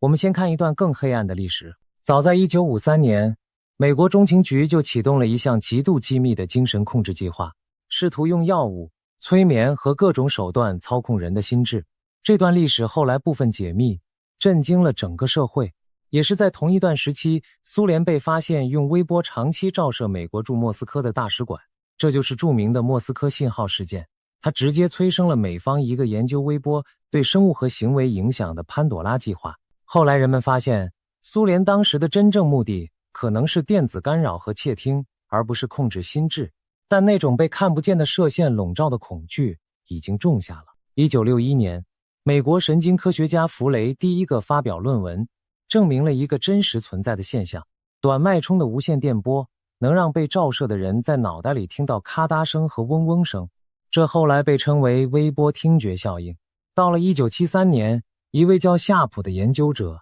据说在一所陆军研究机构里，成功地把词语直接以调制过的微波传进了自己的脑袋。到了2002年，美国空军甚至为这样一种技术申请了专利，描述一种能把声音绕过耳朵直接送进人脑的装置。正是这些真实存在的研究，加上那项精神控制计划的阴影，催生了一个延续至今的现象。世界各地有不少人坚信，有人正在用无线电波把声音和念头塞进他们的脑子，逼他们做事。他们把这种技术叫做脑对脑传输。对此，我必须非常负责任地告诉你，主流医学和心理学界的看法是，这些自述被攻击的人，绝大多数其实是在经历一种未被诊断出来的状况，比如幻听或妄想。那些声音来自他们自己的大脑，而不是来自外部的射线。微波听觉效应确实存在，但它和那种能往你脑中持续灌输完整语句，甚至远程操控你行为的科幻武器，完全是两回事。把一个真实但极其有限的物理现象夸大成无所不能的精神控制机器，正是恐惧最喜欢走的那条路。包括近年来被热议的一些外交官出现的不明症状，至今也没有确凿证据证明那就是某种定向能武器在攻击大脑。所以对这类说法，我们既不全盘否定背后的物理基础，也绝不轻信那些被无限放大的阴谋版本。可是故事到这里出现了一个惊人的反转。就在人们以为读心只是患者的幻觉，只是冷战遗留的都市传说时，真正的读心术却在一个谁也没想到的地方悄悄诞生了，那就是严谨的戴着白手套的神经科学实验室。2023年，美国德州大学奥斯汀分校的研究团队公布了一套他们称为语义解码器的人工智慧系统。它能做什么？它能把一个人大脑的活动转换成连续不断的文字。受试者只要躺在功能性磁振造影机器里听一个故事，或者仅仅在心里默默地想象自己在讲一个故事，这台机器就能解读出他脑中内容的大意，输出成一段文字。注意，他读出来的不是一字一句的逐字稿，而是意思是你正在想的那件事的大概轮廓。它不需要在头颅里植入任何电极，是完全非侵入式的。它背后用的正是和那些大型聊天机器人同源的人工智慧模型。这套技术原本的善意目的是帮助那些中风或渐冻症患者，虽然意识清醒，却无法开口说话的人，重新与世界沟通。这里有一个关键的区别，值得我们特别留意。过去要想精确地读取大脑，往往得动手术，把电极植入颅骨内部。这类侵入式的技术虽然精准，却有很高的门槛和风险，愿意接受的人也少。而这套系统最让人不安的地方，恰恰在于它完全不用开刀，只靠在体外扫描就能读出意义。这意味着读心这件事的门槛正在被大幅拉低。曾经你的念头之所以安全，是因为没有任何人能在不切开你脑袋的前提下看见它。这是一道由生理结构提供的天然的防火墙。可是当机器隔着厚厚的头骨就能勾勒出你心中所想的轮廓时，这道天然的防线就出现了一道细小却致命的裂缝。研究者非常清楚这一点，他们在公布成果的同时也反复强调，必须在技术真正成熟之前，就先把保护心灵隐私的规则建立起来，否则一旦失控，后果将无法挽回。而这还只是冰山一角，除了把念头变成文字，另一条研究路线正在尝试把大脑看到的画面直接重建出来。研究者让受试者观看一张张图片或一段段影片，再用人工智慧去分析他们大脑视觉区的活动，竟然能还原出一幅幅模糊却可以辨认的影像，重建出受试者刚刚看过的东西。更有团队把这套思路用在睡眠和回忆上，试图一窥人在梦境或想象中看见的景象。把这些研究线索拼在一起，一个从前只存在于科幻小说里的图景正在慢慢成型。未来某一天，你脑中的文字，你眼前的画面，甚至你梦里的场景，理论上都可能被外部的仪器读取，并转译成别人看得懂的形式。当然，现阶段这些技术都还很粗糙，需要受试者长时间躺着配合，离随时随地偷读一个陌生人的脑袋还很远很远。但科技进步的速度往往超出所有人的预期，这也正是为什么全世界最清醒的一批学者要赶在那一天真正到来之前就先把警钟敲响。你可能会觉得这还不够准，还需要训练很久，每个人都得重新校准，所以离真正的读心还很远。那么2025年的进展会让你更不安。同一个团队在这一年发表了改进版，新的方法甚至能适用于那些无法正常理解语言的人，而且训练时间从过去的很多小时大幅缩短到大约1个小时。受试者只要躺着看一段没有声音的卡通短片，系统就能快速适应这个全新的大脑。换句话说，那道原本需要长时间个人化训练的高墙正在被一点一点推倒。更让人震撼的是，2025年，日本的研究者公布了一种被称为脑中字幕的技术。它不再依赖大脑的语言区，而是直接解读大脑视觉区和联想区里编码着意义的那部分活动，然后用深度学习模型把这些活动变成一句句通顺的描述。也就是说，你正在看什么画面，甚至你闭上眼睛正在回忆什么画面，这台机器都有可能读出来，再用文字把它写成句子。研究者把它称为一种把意义画成地图，而不是模仿说话的全新解码方式。请你停下来仔细想一想，这意味着什么？几百年前那位飞行修士想要证明的，那位苏联主妇用念头停住心脏想要展示的，那些通灵间谍试图隔空看见的，本质上都是同一个古老的问题：人的心灵是不是独立于肉体之外的存在？在脑袋这层颅骨之外，有没有什么东西能进得来又出得去？而现在，人类第一次真的有办法把手伸进别人的脑袋里了。只不过伸进来的不是鬼神，不是异能者，而是一台机器，一套演算法。连这些研究者自己都在论文里反复强调，随着这类技术变强，关于心灵隐私的伦理保障将变得极其关键，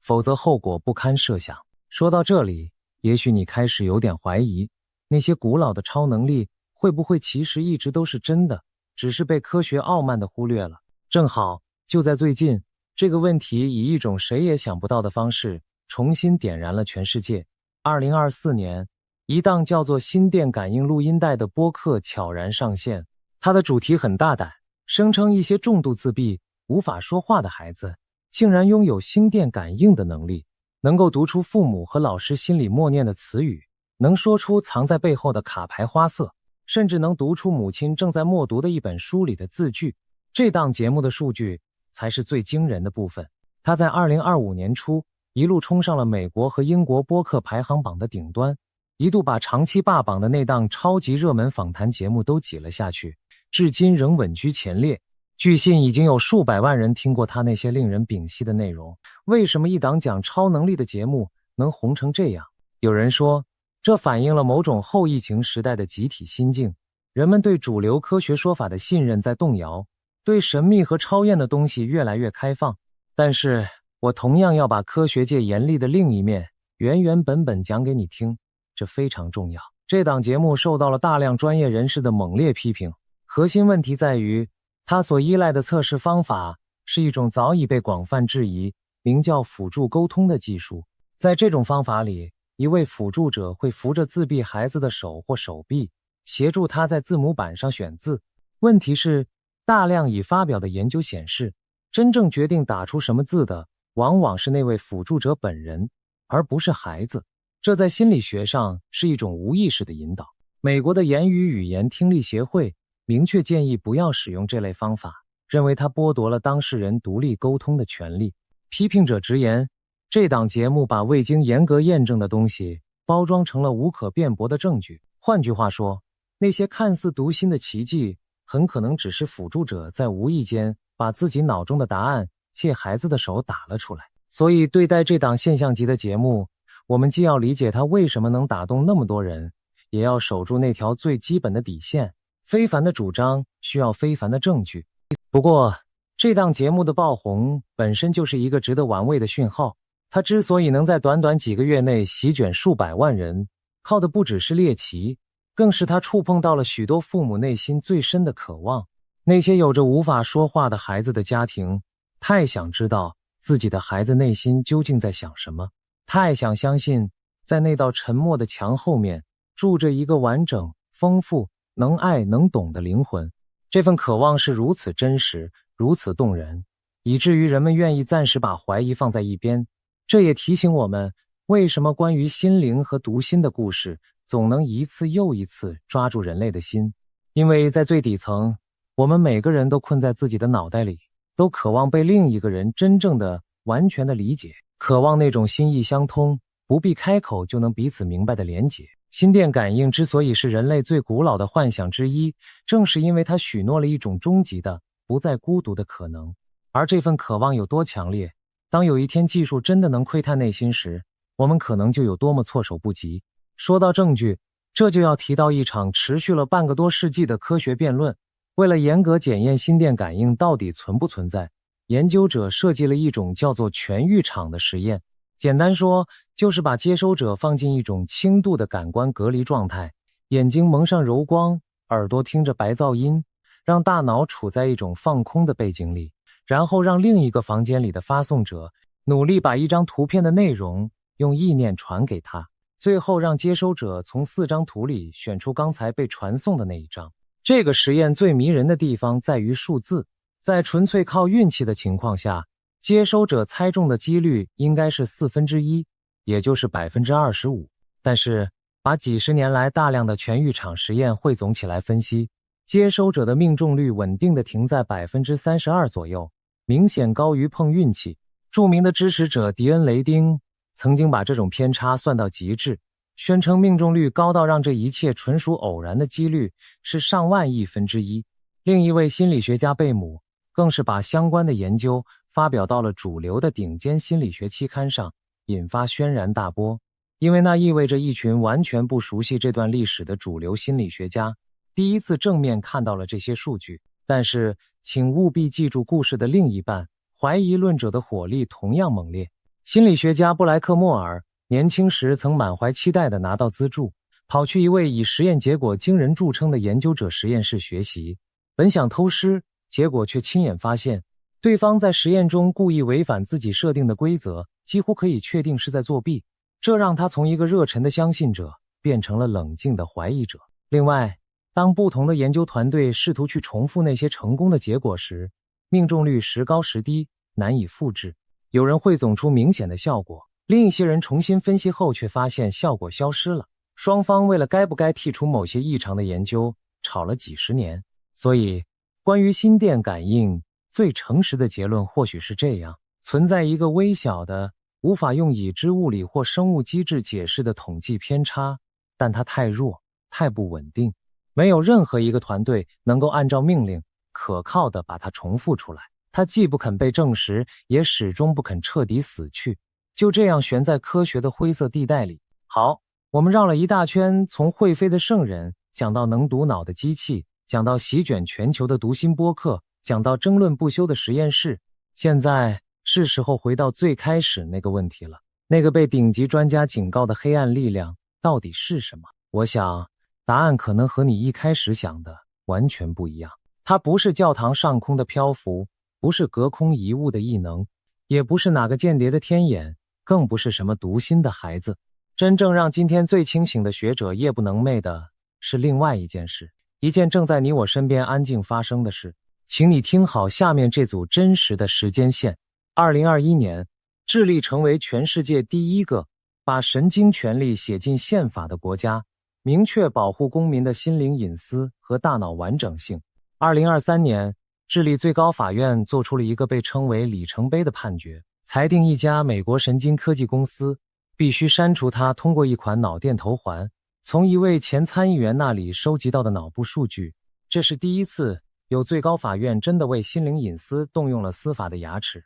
2024年，美国的科罗拉多州成为第一个把神经数据纳入隐私法保护的州。州长签署法案，承认大脑活动数据和指纹基因一样，属于最敏感的个人资讯。紧接着2025年，加州、蒙大拿州等地也陆续跟上，要求保护那些在医疗场景之外被各种消费级设备收集走的脑部数据。同年，美国医学会呼吁加强对神经数据的监管，几位参议员也联名要求联邦贸易委员会去调查那些可能正在剥削消费者脑部数据的公司。这场关于大脑的立法浪潮正在迅速向全世界蔓延。在智利之后，墨西哥、巴西等拉丁美洲国家也纷纷把神经权利的讨论搬上台面。联合国教科文组织更是公开警告，神经科技和人工智慧的结合可能对人类的尊严和自由构成前所未有的威胁，并着手推动全球层面的伦理框架。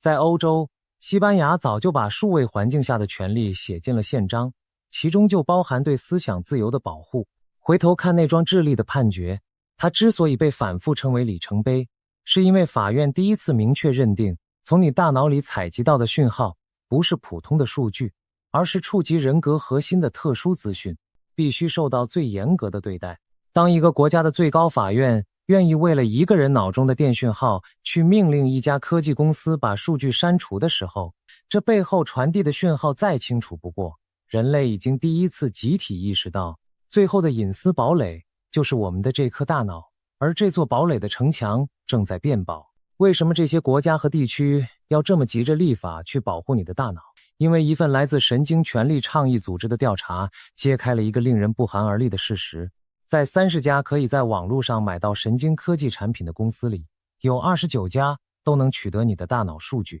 而且对这种取得几乎没有任何有意义的限制。他们当中的绝大多数都能把你的脑部数据分享给第三方，只有不到1/5的公司提到加密，承诺在数据外泄时通知你的更是寥寥无几。把这个事实和我们前面讲到的那些能读心的解码器放在一起，你应该已经看清那个黑暗力量的真面目了。它不是超自然的，它是技术的，它不是来自地狱，而是来自我们亲手建立的把人工智慧和神经科技紧紧捆绑在一起的市场与权利。今天那些戴在头上声称能帮你冥想，帮你提升专注，帮你监测睡眠的设备，记录的正是你大脑的电活动。专家警告，虽然现在的设备读到的还只是比较基础的讯息，但配合上越来越强的人工智慧，它从这些脑电图案里能挖出来的东西正在指数级地增加。你不妨想象一下这样的场景，你买了一副新潮的耳机，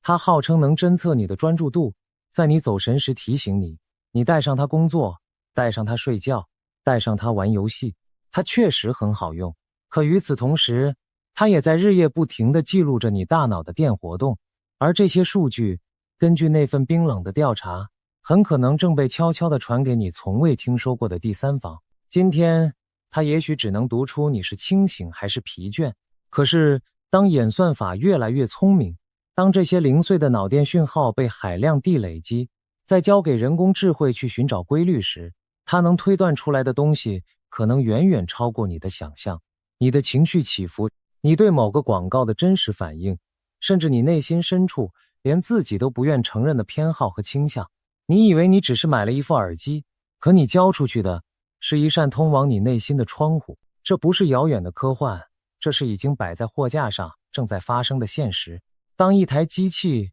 真的能把你没说出口的念头变成文字，当你的脑电波可以像你的浏览记录一样被收集、被分析、被打包出售的时候，那个延续了几百年的问题就有了一个全新的也更可怕的版本。问题已经不再是思想入侵到底可不可能，答案是它在某种程度上已经可能了。真正的问题变成了谁将被允许伸手进你的大脑，而你又还剩下多少说不的权利。推动这些法律的学者尤斯特说过一句很关键的话，人的心灵不应该成为一个任人买卖的市场，神经数据应该得到和基因生物特征一样最高级别的法律保护。一个人是否愿意把自己的大脑活动贡献给人工智慧去训练，那必须是主动选择加入，而不是一个被默认勾选、被偷偷拿走的设定。在他看来，如果思想真的可以被记录、被分析、被出售，那么那些为指纹和信用卡号设计的传统隐私法可能早就过时了。我们需要一整套全新的关于认知自由的权利。所以你看，从1603年那个为自己会飞而痛苦的笨蛋修士，到列宁格勒那个用念头停住心脏，自己心率却飙到200的主妇，到马里兰基地里那个闭着眼睛看火星的退役军人，再到今天躺在扫描仪里被机器读出心中默念的普通人，人类其实一直在追问同一件事：我们的意识究竟有没有边界？而历史给出的答案正在我们这一代人手里发生最彻底的翻转。过去，我们渴望突破那层颅骨，向外伸出心灵的触角，去看，去听，去飞。如今，我们却不得不反过来，拼命守住那层颅骨，因为这一次是别人想要伸手进来。那些古老的悬浮、聚力和透视，最后或许都会被证明只是传说，或是高明的骗术，又或者是某种我们至今无法理解的微弱偏差，但它们背后那个关于心灵与肉体界限的问题，却意外的在这个人工智慧的时代变成了最紧迫的现实。那个被顶级专家反复警告的黑暗力量，从来就不在遥远的彼岸，不在地狱，也不在外太空，它就坐在你我每天戴上的耳机里，藏在那些承诺要读懂你情绪的设备中，潜伏在每一份你随手点下同意的条款背后。它没有獠牙，没有利爪，它只是一行行安静运行的程式码和一份份你从来没读完的隐私协议。最后，我想留给你一个问题，也是这集真正想让你带走的东西。当有一天，连你脑海里那个最隐秘、从未对任何人说起的念头，那个你自己都觉得羞于承认的想法，都可能被一台机器读取，被某个你看不见的力量记录下来，甚至拿去交易的时候，你还能不能守住属于你自己的最后那一点点思想的自由？或者换个更尖锐的问法，当思想本身都不再是秘密的时候，所谓的你，所谓的自我，又还剩下什么？这个问题没有人能替你回答，我们留到下一集继续往下挖，挖一挖那些走在最前线的人究竟想用这把钥匙打开一扇怎样的门。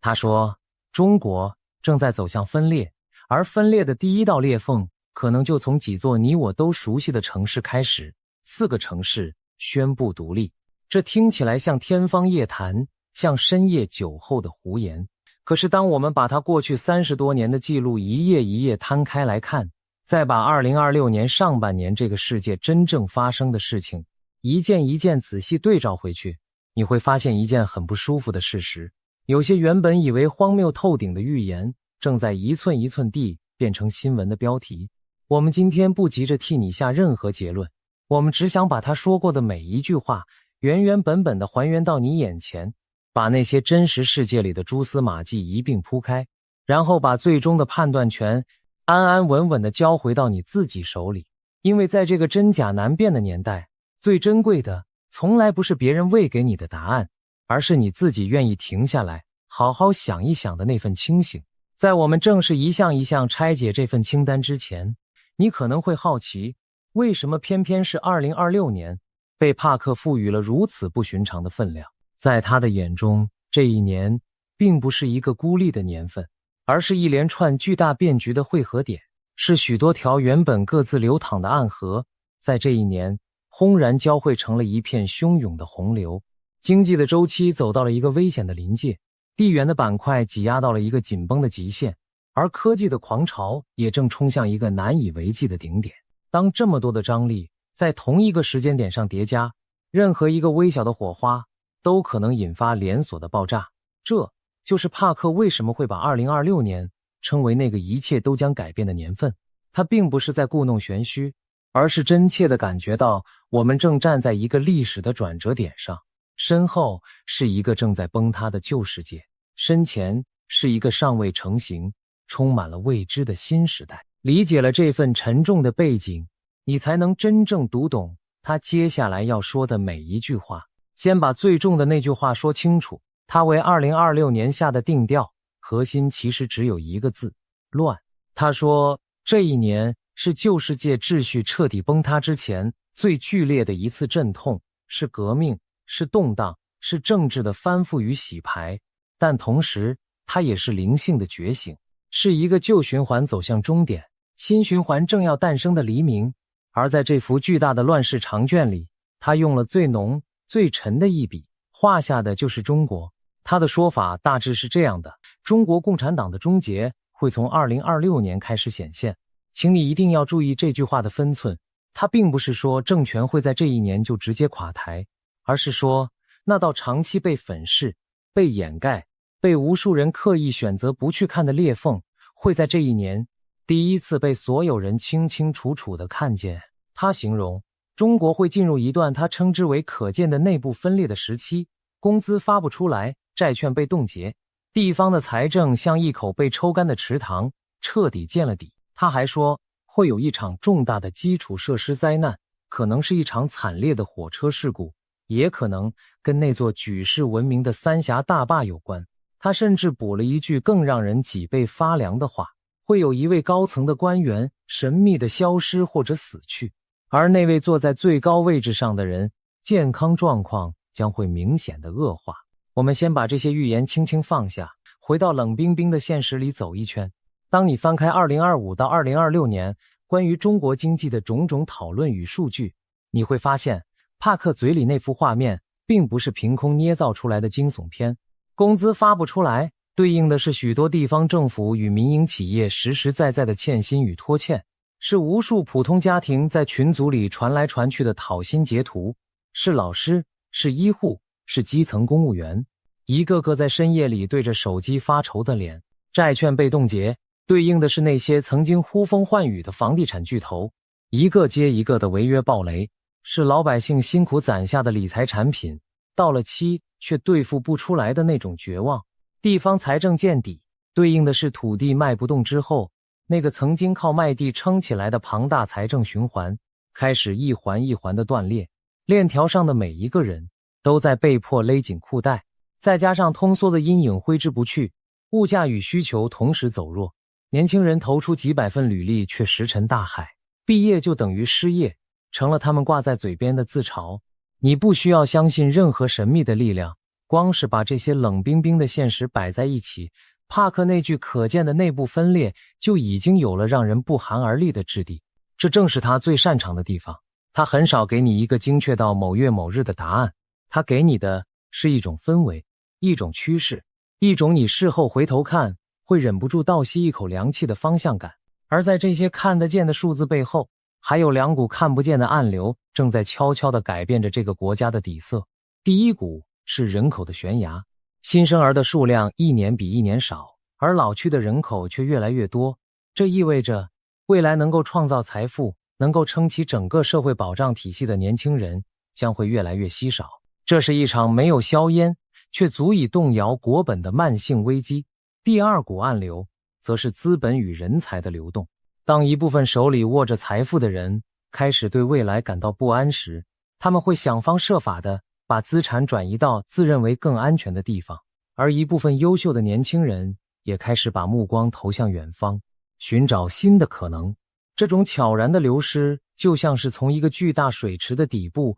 出现了一道细细的裂缝，一开始或许不起眼，但日积月累却足以让水位发生惊人的变化。帕克所说的那道裂缝其实不只在政治上，更深深地刻在了这个社会的经济与人口结构之中。而在这股经济的暗流之上，还漂浮着另一层更叫人不安的东西，那就是权力核心里那些看不见的震荡。过去这一两年，我们见证了一轮又一轮的高层清洗，尤其是在军队系统里，一位又一位曾经位高权重的将领突然之间就从公众的视野里消失了，被查、被撤、被除名。这种氛围恰恰为帕克那句高层官员神秘消失的预言提供了一片最肥沃的土壤。当一个体制内部连最顶端的人都开始互相猜忌，开始一个个的倒下，外界对于那位最高领导人身体与权位的种种揣测就会像野草一样疯长。我们无法证实任何具体的传闻，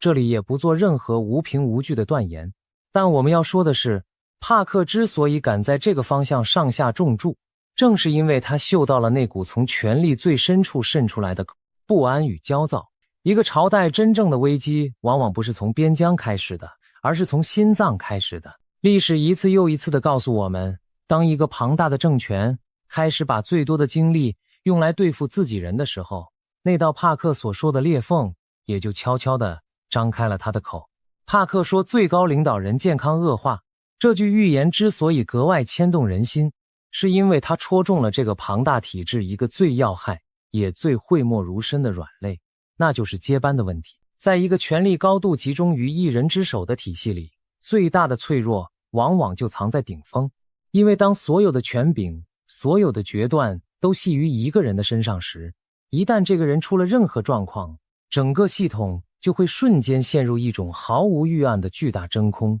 谁来接手？如何交接？这些在其他体制里有章可循的问题，在这里却可能演变成一场你死我活的暗中角力。帕克或许并不了解这其中错综复杂的细节，但他敏锐地感觉到了，这种把万钧重担压在一根独柱之上的结构本身就潜藏着巨大的风险。历史上多少强盛一时的政权，不是亡于外敌的铁蹄，而是亡于权力交接那一刻的内部崩盘。帕克把这一笔重重地画在了2026年的中国身上，这不能不说是一种深刻的警觉。其实帕克这则关于分裂的预言之所以能够在无数华人的心里激起这么大的涟漪，还有一个更深层的原因，那就是他悄悄触动了一根深埋在我们文化血脉里的弦。翻开厚厚的中国历史，你会发现一个反复出现的规律：分久必合，合久必分。从春秋战国的群雄割据，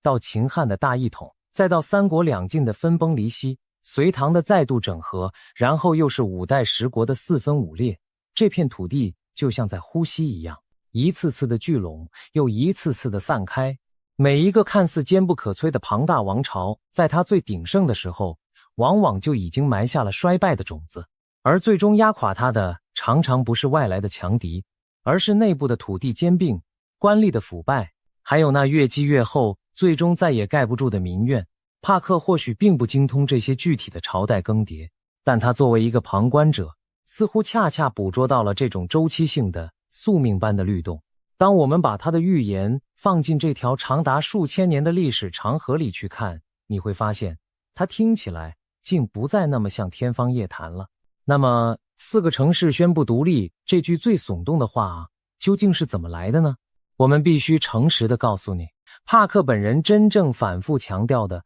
并不是某4座具体城市的名字，他描绘的核心画面是中国的分裂，以及在分裂之后走向一个由多个民主地区共同组成的邦联。他甚至提到，这个未来的新中国会在某种程度上受到孙中山先生思想的感召与影响。所以4个城市独立这个说法，更准确地讲，是我们顺着帕克那幅邦联蓝图往下推演出来的一个画面。这其实一点都不新鲜。如果你熟悉中国近代史，你会记得，在那个军阀割据的年代，曾经真的有过一场叫做联省自治的思潮。各个省份想要在保留自身的前提下，联合组成一个更松散的整体。历史总是在用不同的面貌一次次的重演。如果真要问这个庞大的国家一旦松动，最可能率先离心的会是哪里？答案几乎不用猜，一定是那些经济自成一格、与内陆差距最大、和外部世界连结最深的沿海城市与区域。我们不妨大胆地把这幅画面往下描一描。第一道裂缝很可能来自那座靠金融与国际贸易呼吸的东方大都会，它的血脉早已与世界的资本市场连在一起，它的心比任何内陆城市都更靠近海洋的那一头。第二道裂缝可能出现在那片靠制造与出口养活了无数人的南方经济重镇，那里的工厂，那里的商人，最先感受到全球风向的每一次转变，也最不愿意被沉重的内耗拖垮。第三道裂缝或许藏在一个历史上就特别与外部世界关系最微妙的港口城市，它有着自己独特的记忆，自己独特的节奏。而第4道裂缝则可能来自那些民族与文化认同长期紧绷的边疆地带。这4道方向就是帕克那句邦联预言最容易落地生根的裂缝。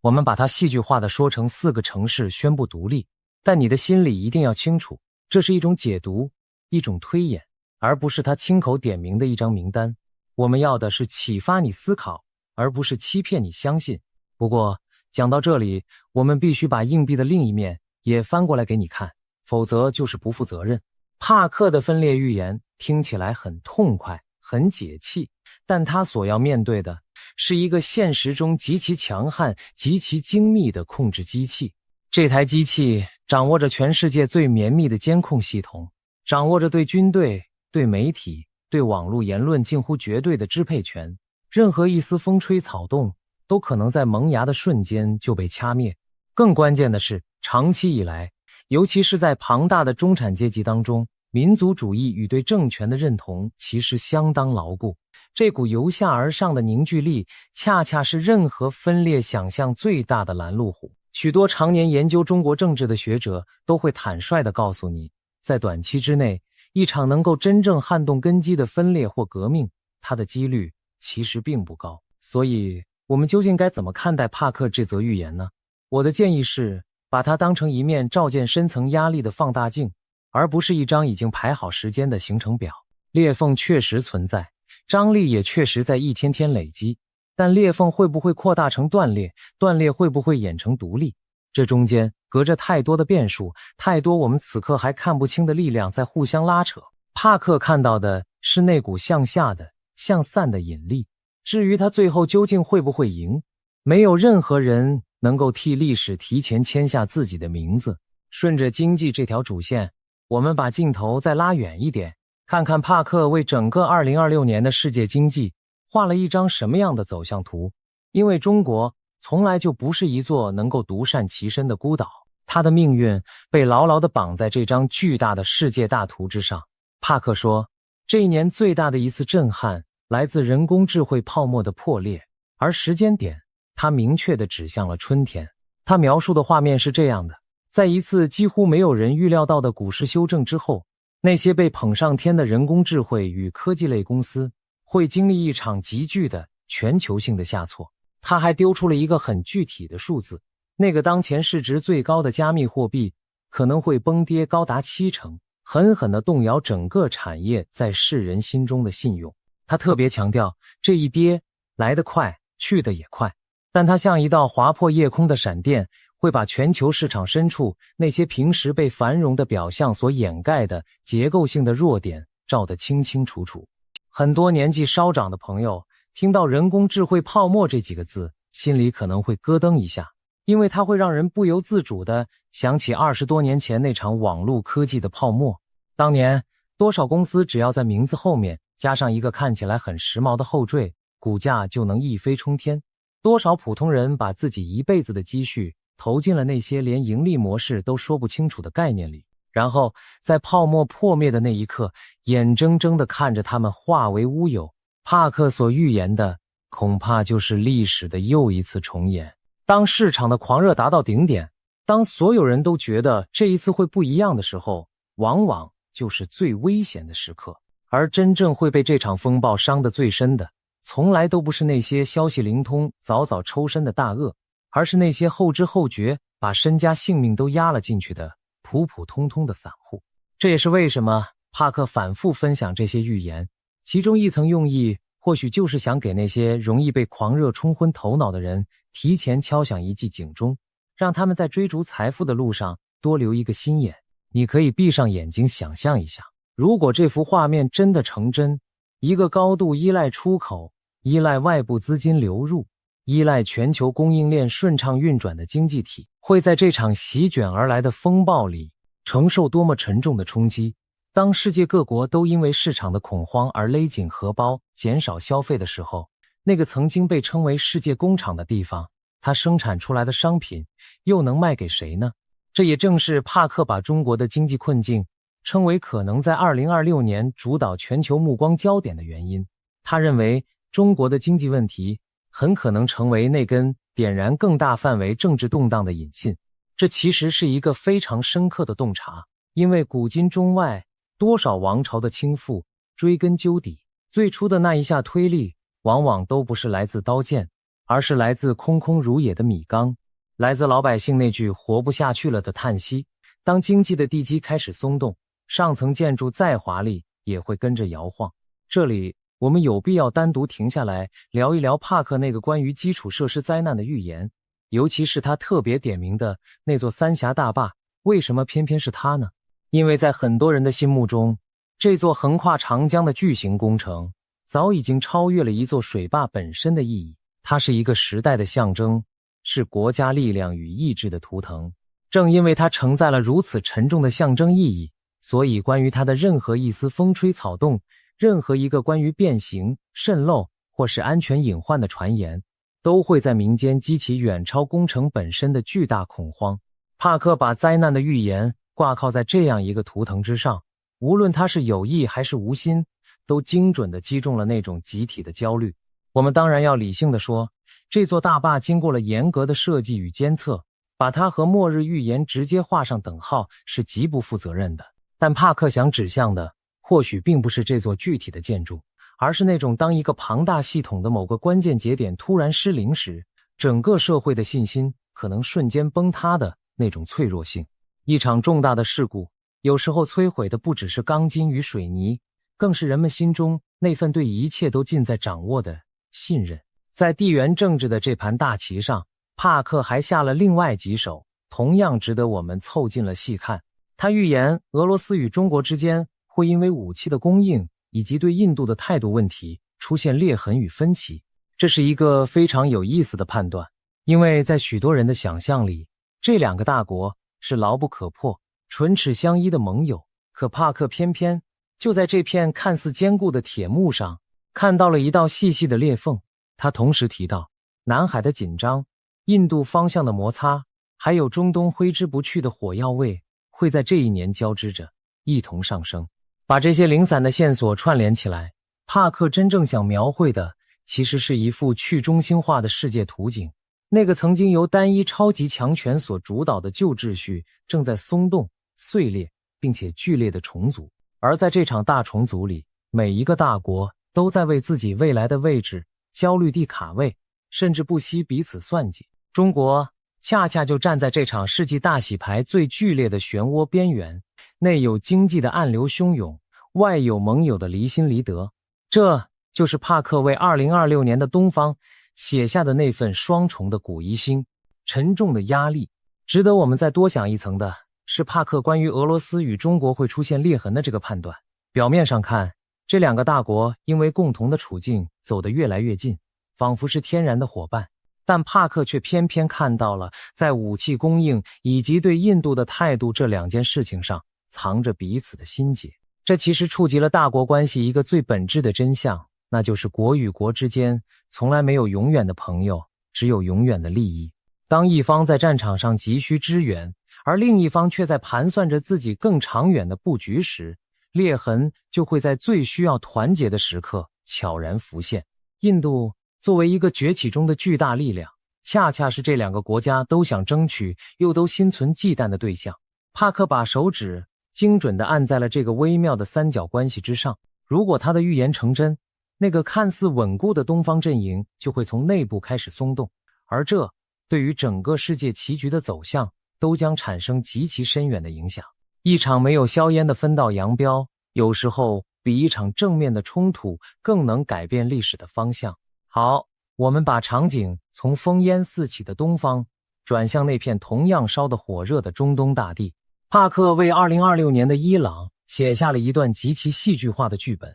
而这段剧本的其中一幕正静静地躺在我们今天的标题里：美军再轰伊朗。我们先把这条时间线仔仔细细地理清楚。早在去年，也就是2025年的夏天，美国就已经对伊朗的3处核设施发动了实实在在的打击，这是全世界都亲眼见证过的历史事实。而帕克在2026年一开年就放出了狠话，他说这件事还远远没有结束，他预言会有新的一波非常精准的打击。时间，他指向了2026年的3月。他的说法是，这一次的目标将不只是伊朗的领导层，还会包括那些残存下来的核设施，因为在他看来，这些设施绝不可能被完好无损地留在那里。他用了一个很生动的形容，会迅速的升级，然后戛然而止，一记沉重的重击之后，迅速的抽身离场，把最后的结局留给伊朗的人民自己去书写。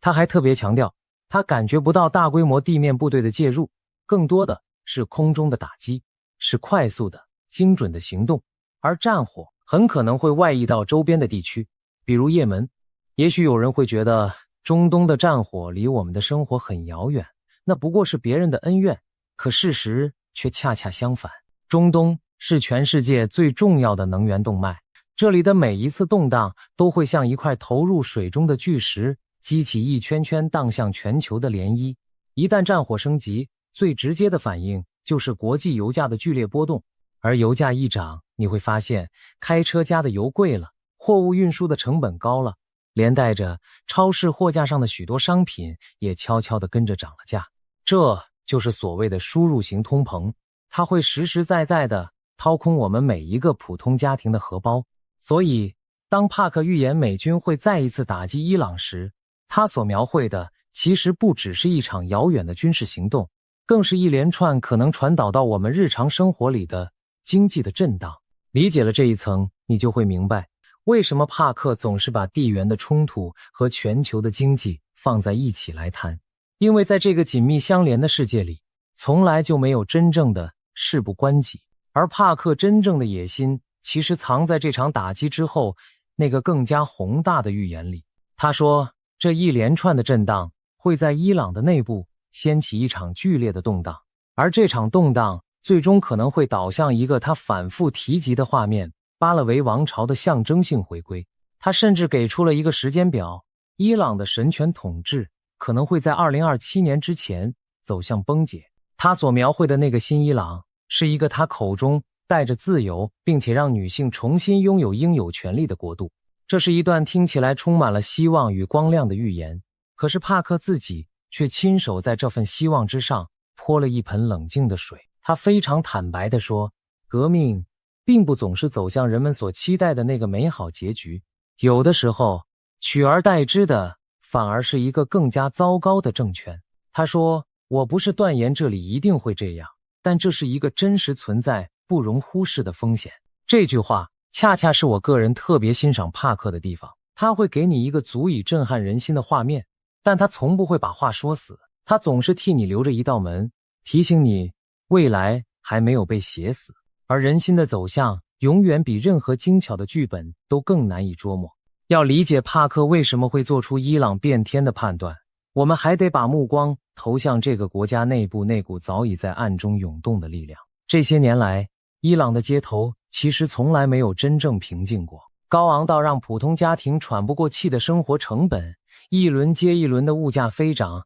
让越来越多的人走上了街头。更值得注意的是，这股不满的情绪已经不再只是学生和年轻人的专利，就连那个传统上最保守、最支持体制的商人阶层也开始出现了裂痕与怨言。而在这一切之下，还有一股绵延不绝关于女性权利的抗争始终没有熄灭。帕克口中那个象征性回归的巴勒维王朝，对于一部分伊朗人来说，代表的是一段在他们的想象里更加世俗、更加开放的旧时光。当现实的痛苦遇上对过往的怀念，一种变革的渴望就会在人心的深处悄悄地累积。帕克所捕捉到的，或许正是这股积蓄已久、随时可能喷发的社会底层的压力。我们同样要在这里替你稳稳地补上冷静的另一面。帕克关于伊朗的预言之所以显得特别有分量，是因为他过去在这个方向上确实命中过一些关键的节点，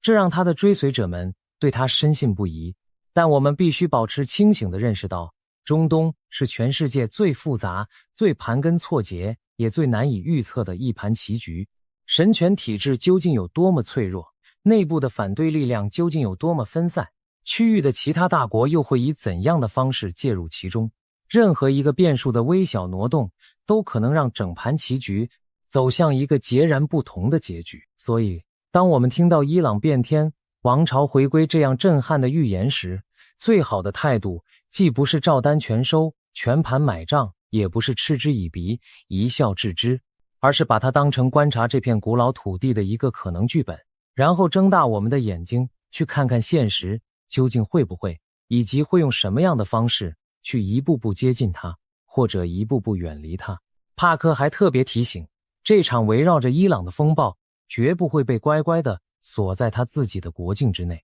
他明确地说，战火可能会外溢到也门这样的地方。这其实点出了中东这盘棋最令人头疼的地方，那就是牵一发而动全身。伊朗长期以来在整个区域都扮演着一个关键的角色，他所支持的各方力量散布在许多不同的国家，所以一旦他的核心开始动摇，那些原本依附其上的势力就会像失去了主心骨一样，或是陷入混乱，或是铤而走险。这也就是为什么帕克会判断一场针对伊朗的打击很可能会像推倒了第一张骨牌一样，引发一连串连锁的区域震荡。整个中东的局势会不会因此进入一个更加动荡、更加难以预测的新阶段？这是所有观察家都提心吊胆的地方。而这一切的余波，最终还是会透过能源的价格，透过全球的市场，一圈一圈地荡回到我们每一个人的生活里。现在，我们把最后一块，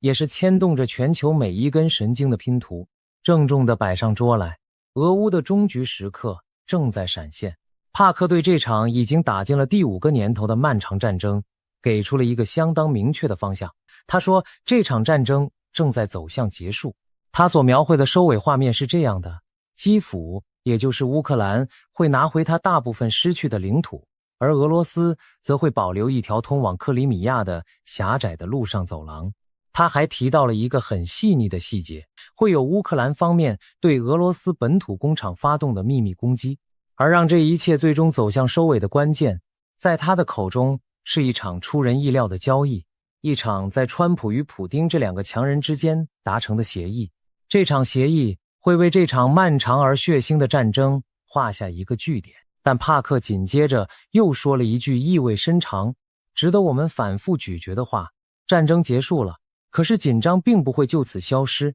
它只是换了一个地方，尤其会转移到远东。你听出弦外之音了吗？在帕克的世界观里，这几条看似不相干的线索，中国的内部分裂、俄罗斯的抽身退场，还有远东紧张的骤然升温，其实是同一张大网上彼此牵动的不同的结。帕克提到的那个乌克兰秘密攻击俄罗斯工厂的细节，其实一点也不玄乎，它精准地呼应了这场战争一个最鲜明的特征，那就是无人机的天下。在过去的几年里，我们亲眼见证了一架架成本低廉的小小无人机是如何飞越漫长的边境，一次次地击中对方深处的炼油厂、军工厂，甚至是能源设施。这是一种全新的战争形态，它让所谓的后方不再是安全的后方。而帕克那句更值得我们警惕的话，是他说紧张会转移到远东。对于我们生活在这片土地上的人来说，这几个字听起来格外的刺耳。它意味着，当一片战火渐渐熄灭的时候，另一片天空下的张力却可能正在悄悄地升温。西方的注意力、全球的军事资源，会不会随着一场战争的结束而重新调整他们的方向？这是每一个关心自身安危的人都无法回避的问题。帕克把俄乌与远东放在同一句话里说，这绝不是随口一提，而是一种沉甸甸的深意。那么现实这一头又是怎样一番光景呢？现实正走在一个极其微妙的十字路口之上。截至2026年的年中，这场战争其实还没有真正的停下脚步，它依然在第5个年头里残酷地消耗着2个国家的血肉与国力。前线的拉锯还在日复一日的继续，关于某一座城市究竟落入了谁的手中的口水战，几乎天天都在上演。但与此同时，一股结束的气息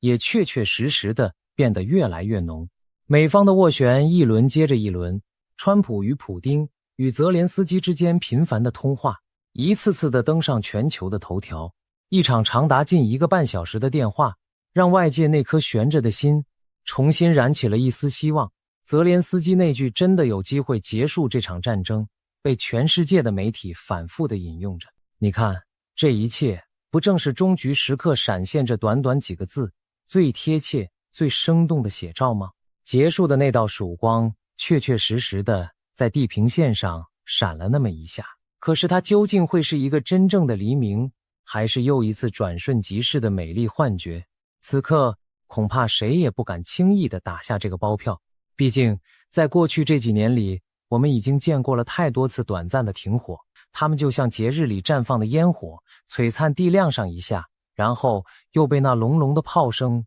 无情地盖了过去。帕克看到了结束，但这个结束会不会又一次的迟到，甚至干脆爽约？这就是悬在我们所有人头顶上的那个巨大的问号。而说到紧张转移到远东，我们这些生活在这片土地上的人心里难免会咯噔一下。帕克在谈到川普可能谋求第3个任期时，就曾经把台湾列为那场可能引爆一切的重大国际危机的其中一个选项。当然，他自己也补充说，这也可能是别的地方，是伊朗，是委内瑞拉，是格陵兰，未来充满了各种各样的可能。我们在这里无意去渲染任何的恐慌，也无意在复杂的政治立场上选边站，我们只是想平实地指出一个事实，那就是在帕克的整个预言体系里，这片海峡的张力确实被他视为牵动全球的关键变数之一。这是一个沉重却又无法回避的话题。无论你我持有怎样的看法，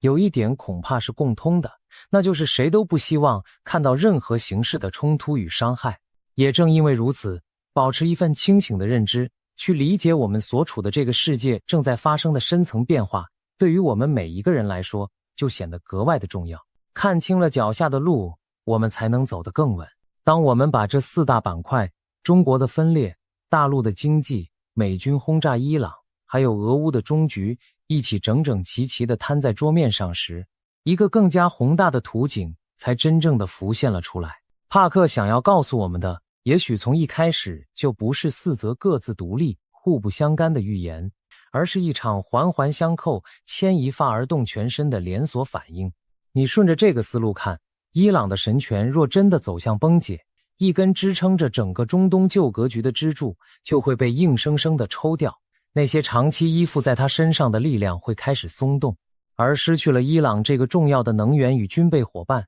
俄罗斯在遥远战场上的底气也会被悄悄地削弱一分。俄罗斯一旦被迫抽身退场，又与中国生出了嫌隙与裂痕。那个曾经在许多人眼中看似铁板一块的东方阵营，就会出现肉眼可见的缝隙，而这道缝隙又会把巨大的压力一波接着一波的传导回那个内部本就暗流汹涌的庞大国度。这就是帕克眼中的2026年，一张真正牵一发而动全身的多米诺骨牌，每一张牌的倒下都在为下一张牌的倾覆积蓄着力量。如果我们把帕克这一整年的预言从最高处俯瞰下来，你会隐约看到一条贯穿始终的主线，那就是对资源的争夺。无论是他口中格陵兰底下那些珍贵的稀土金属与石油，还是中东地底喷涌而出的能源，亦或是围绕着晶片与人工智慧的科技角力，说到底都是各个大国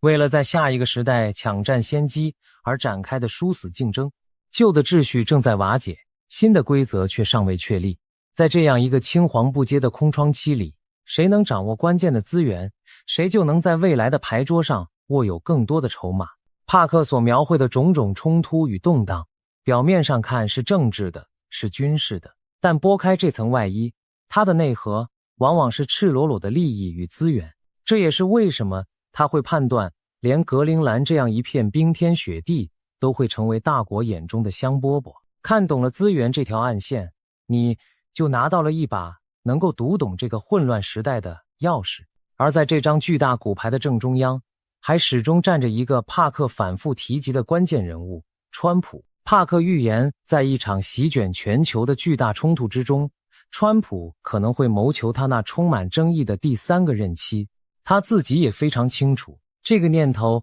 直接就撞上了那部白纸黑字的宪法，甚至连川普本人都曾经表示这不太可能实现。但帕克的态度却是，谁知道呢？这个世界已经变得太不一样了。他把这种可能性和某一场重大的国际危机牢牢地绑在了一起，或许是台湾，或许是某个此刻我们还完全想不到的火药桶。你看，在帕克的整个叙事框架里，所有的线索到最后似乎都朝着同一个方向缓缓地汇聚，那就是一个旧秩序彻底松动，强人政治重新抬头，整个世界被重新洗牌的剧烈而又混沌的年代在这样的年代里，规则被打破，惯例被颠覆，而那些原本被认为绝不可能发生的事情，却一件接着一件，变成了我们眼前的现实。说到这里，也许有朋友会问，这个帕克究竟凭什么能让这么多人愿意停下来听他说话呢？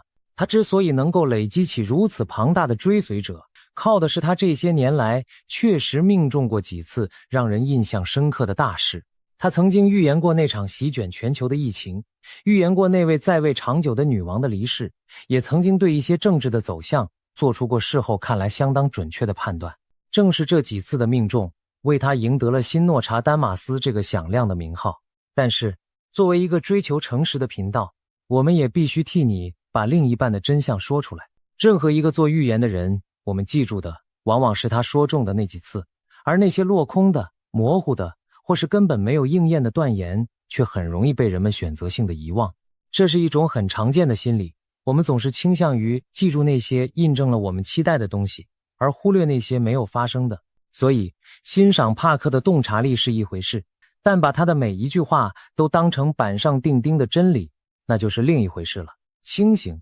永远是我们手里最好的一件武器。当然，帕克为2026年所准备的远远不止这4道主菜，还有满满一桌让人眼花缭乱的配菜，我们就快速地扫上一遍，你会更加明白他心中那副乱世的全貌究竟有多么波澜壮阔。他早在2015年的一本书里就写下的一个古老预言，一片巨大的毒气云将笼罩一个国家，如今被他锁定在了日本的北部，时间就指向2026年的8月。对于正在收看这支影片的我们来说，这个8月正悬在不远的前方，让人不由得心头一紧。他还预言了英国国王查尔斯的离世，说这将会为整个国家带来一场巨大的震撼。他看到英国会经历一场金融的崩塌，进而引爆一场政治的大洗牌。现任的政府会在无休止的内斗中垮台，而改革派的力量将会趁势崛起。他谈到了格陵兰，说那根本不是一场关于坦克与军队的戏，而是一场关于合约与金钱的戏。真正的核心是那里的石油储备，是珍贵的稀土金属，是一笔规模巨大的经济交易。他甚至提到了叙利亚令人惊讶的重生，一个他称之为腓尼基计划的宏大蓝图，要把那片饱经战火摧残的海岸重新变成繁荣兴旺的度假胜地。而在整个欧洲与北美，他所看到的是此起彼落的骚乱，是农民与学生走上街头的抗争，是不同阵营之间激烈的，他形容为文化内战的深刻的撕裂。在这一整桌的配菜里，那个关于日本上空毒气云的预言格外的让人放不下心，因为它的时间点就落在2026年的8月，近的几乎就在我们的眼前。帕克说，这个预言他早在2015年就已经写下，后来才逐渐把地点指向了日本的北部。他猜测这片毒气可能与一场火山的活动有关，也可能藏着某种他自己也说不清的隐情。但最让人动容的是他分享这个预言时的那份用心。他反复地强调，他之所以要把这样一个沉重的画面公之于众，并不是为了吓唬任何人，恰恰相反，他是希望透过提前的示警，让人们送出善念与祈祷，去减轻甚至去改变它可能带来的伤害。在他所依赖的那套古老智慧里，未来从来就不是一块刻死的石板，而是一片可以被人心的力量去塑造的粘土。这份信念或许才是帕克所有这些灰暗预言的背后真正想要传递的那一缕微光。把这一整桌丰盛而又沉重的菜肴看完，你大概已经能够深切地感受到，帕克为2026年所勾勒出来的是一幅相当灰暗、相当压抑的巨大壁画。华盛顿的紧急状态，日本上空那看不见的毒气，伊朗的空袭，北约的松动与瓦解，还有在整个背景里始终嗡嗡作响的网络攻击。可是就是这样一个被全世界叫做末日先知的人，却始终坚持着要在这一切的最后替我们留下一盏不灭的灯。他反复地强调，眼前的这一切是那个艰难时代最后的阶段，而在他之后，一个更好的时代正在悄然地向我们走来。他说，眼前所有的崩塌与阵痛，都是旧循环走向终点的必经之路，而终点的另一头，等待着我们的是新生。这句话究竟是他发自内心的真诚希望，还是说给忠实信徒们听的一颗必要的糖？就像帕克世界里的许多事情一样，到最后恐怕是一件关乎你如何去相信的事。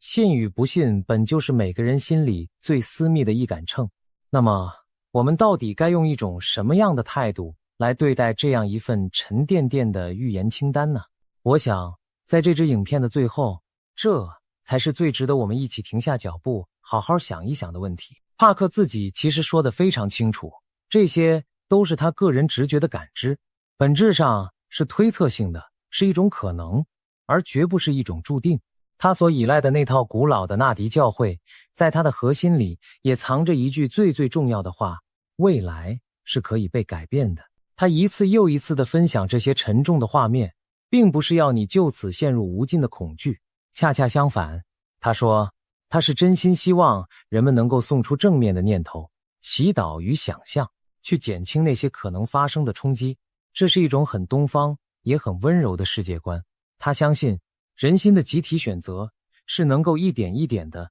撬动命运的走向的。过去这些年，帕克确实命中过一些让人瞠目结舌的节点，但他同样也落空过不少曾经信誓旦旦的断言。所以最诚实也最智慧的态度是，我们既不必把他当成一个永远不会出错的神明，也不必把他贬低成一个纯粹的骗子。我们完全可以把他的预言当成一面镜子，一个善意的提醒，一个让我们得以去思考那些深层趋势的入口。其实如果我们愿意再往深处想上一层，你会发现一个很有意思的现象。为什么在我们这个科技如此昌明的时代，人们反而比过去更加渴望听到这样的预言呢？答案或许就藏在这个时代本身的巨大不确定里。当我们每天打开手机，看到的都是战争，是通膨，是天灾，是一个又一个超出常理的变动时，内心深处那份对于失控的恐惧就会不由自主地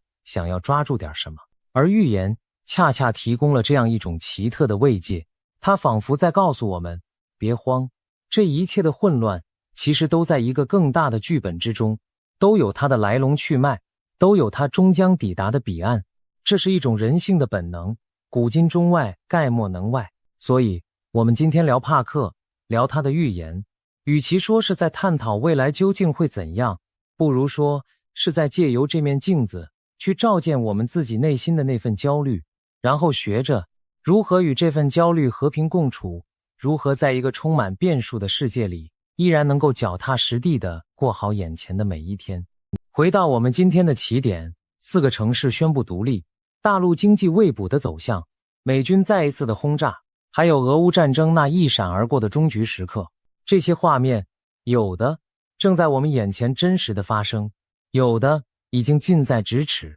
触手可及，有的则还远远地藏在迷雾的另一头，等待着时间去揭晓。我们无法替你决定究竟该相信其中的多少，但我们可以无比肯定的是，我们正身处于一个真正剧烈变动着的年代，一个现实不断的追赶，甚至一次次超越了想象的年代。在这样一个天翻地覆的时代里，保持一颗清醒的头脑，保持一份独立的思考，保持一颗既不盲目轻信，也不冷漠麻木的心，或许才是我们每一个平凡的普通人最好的也是最可靠的护身符。愿我们每一个人都能够在这场大时代的滚滚浪潮里，稳稳地站住自己的脚步，守住自己心中那一份难得的安宁。那么听完了这一切，你又是怎么看的呢？把你心里最真实的那个答案留在下面的评论区，我们一起继续看下去，继续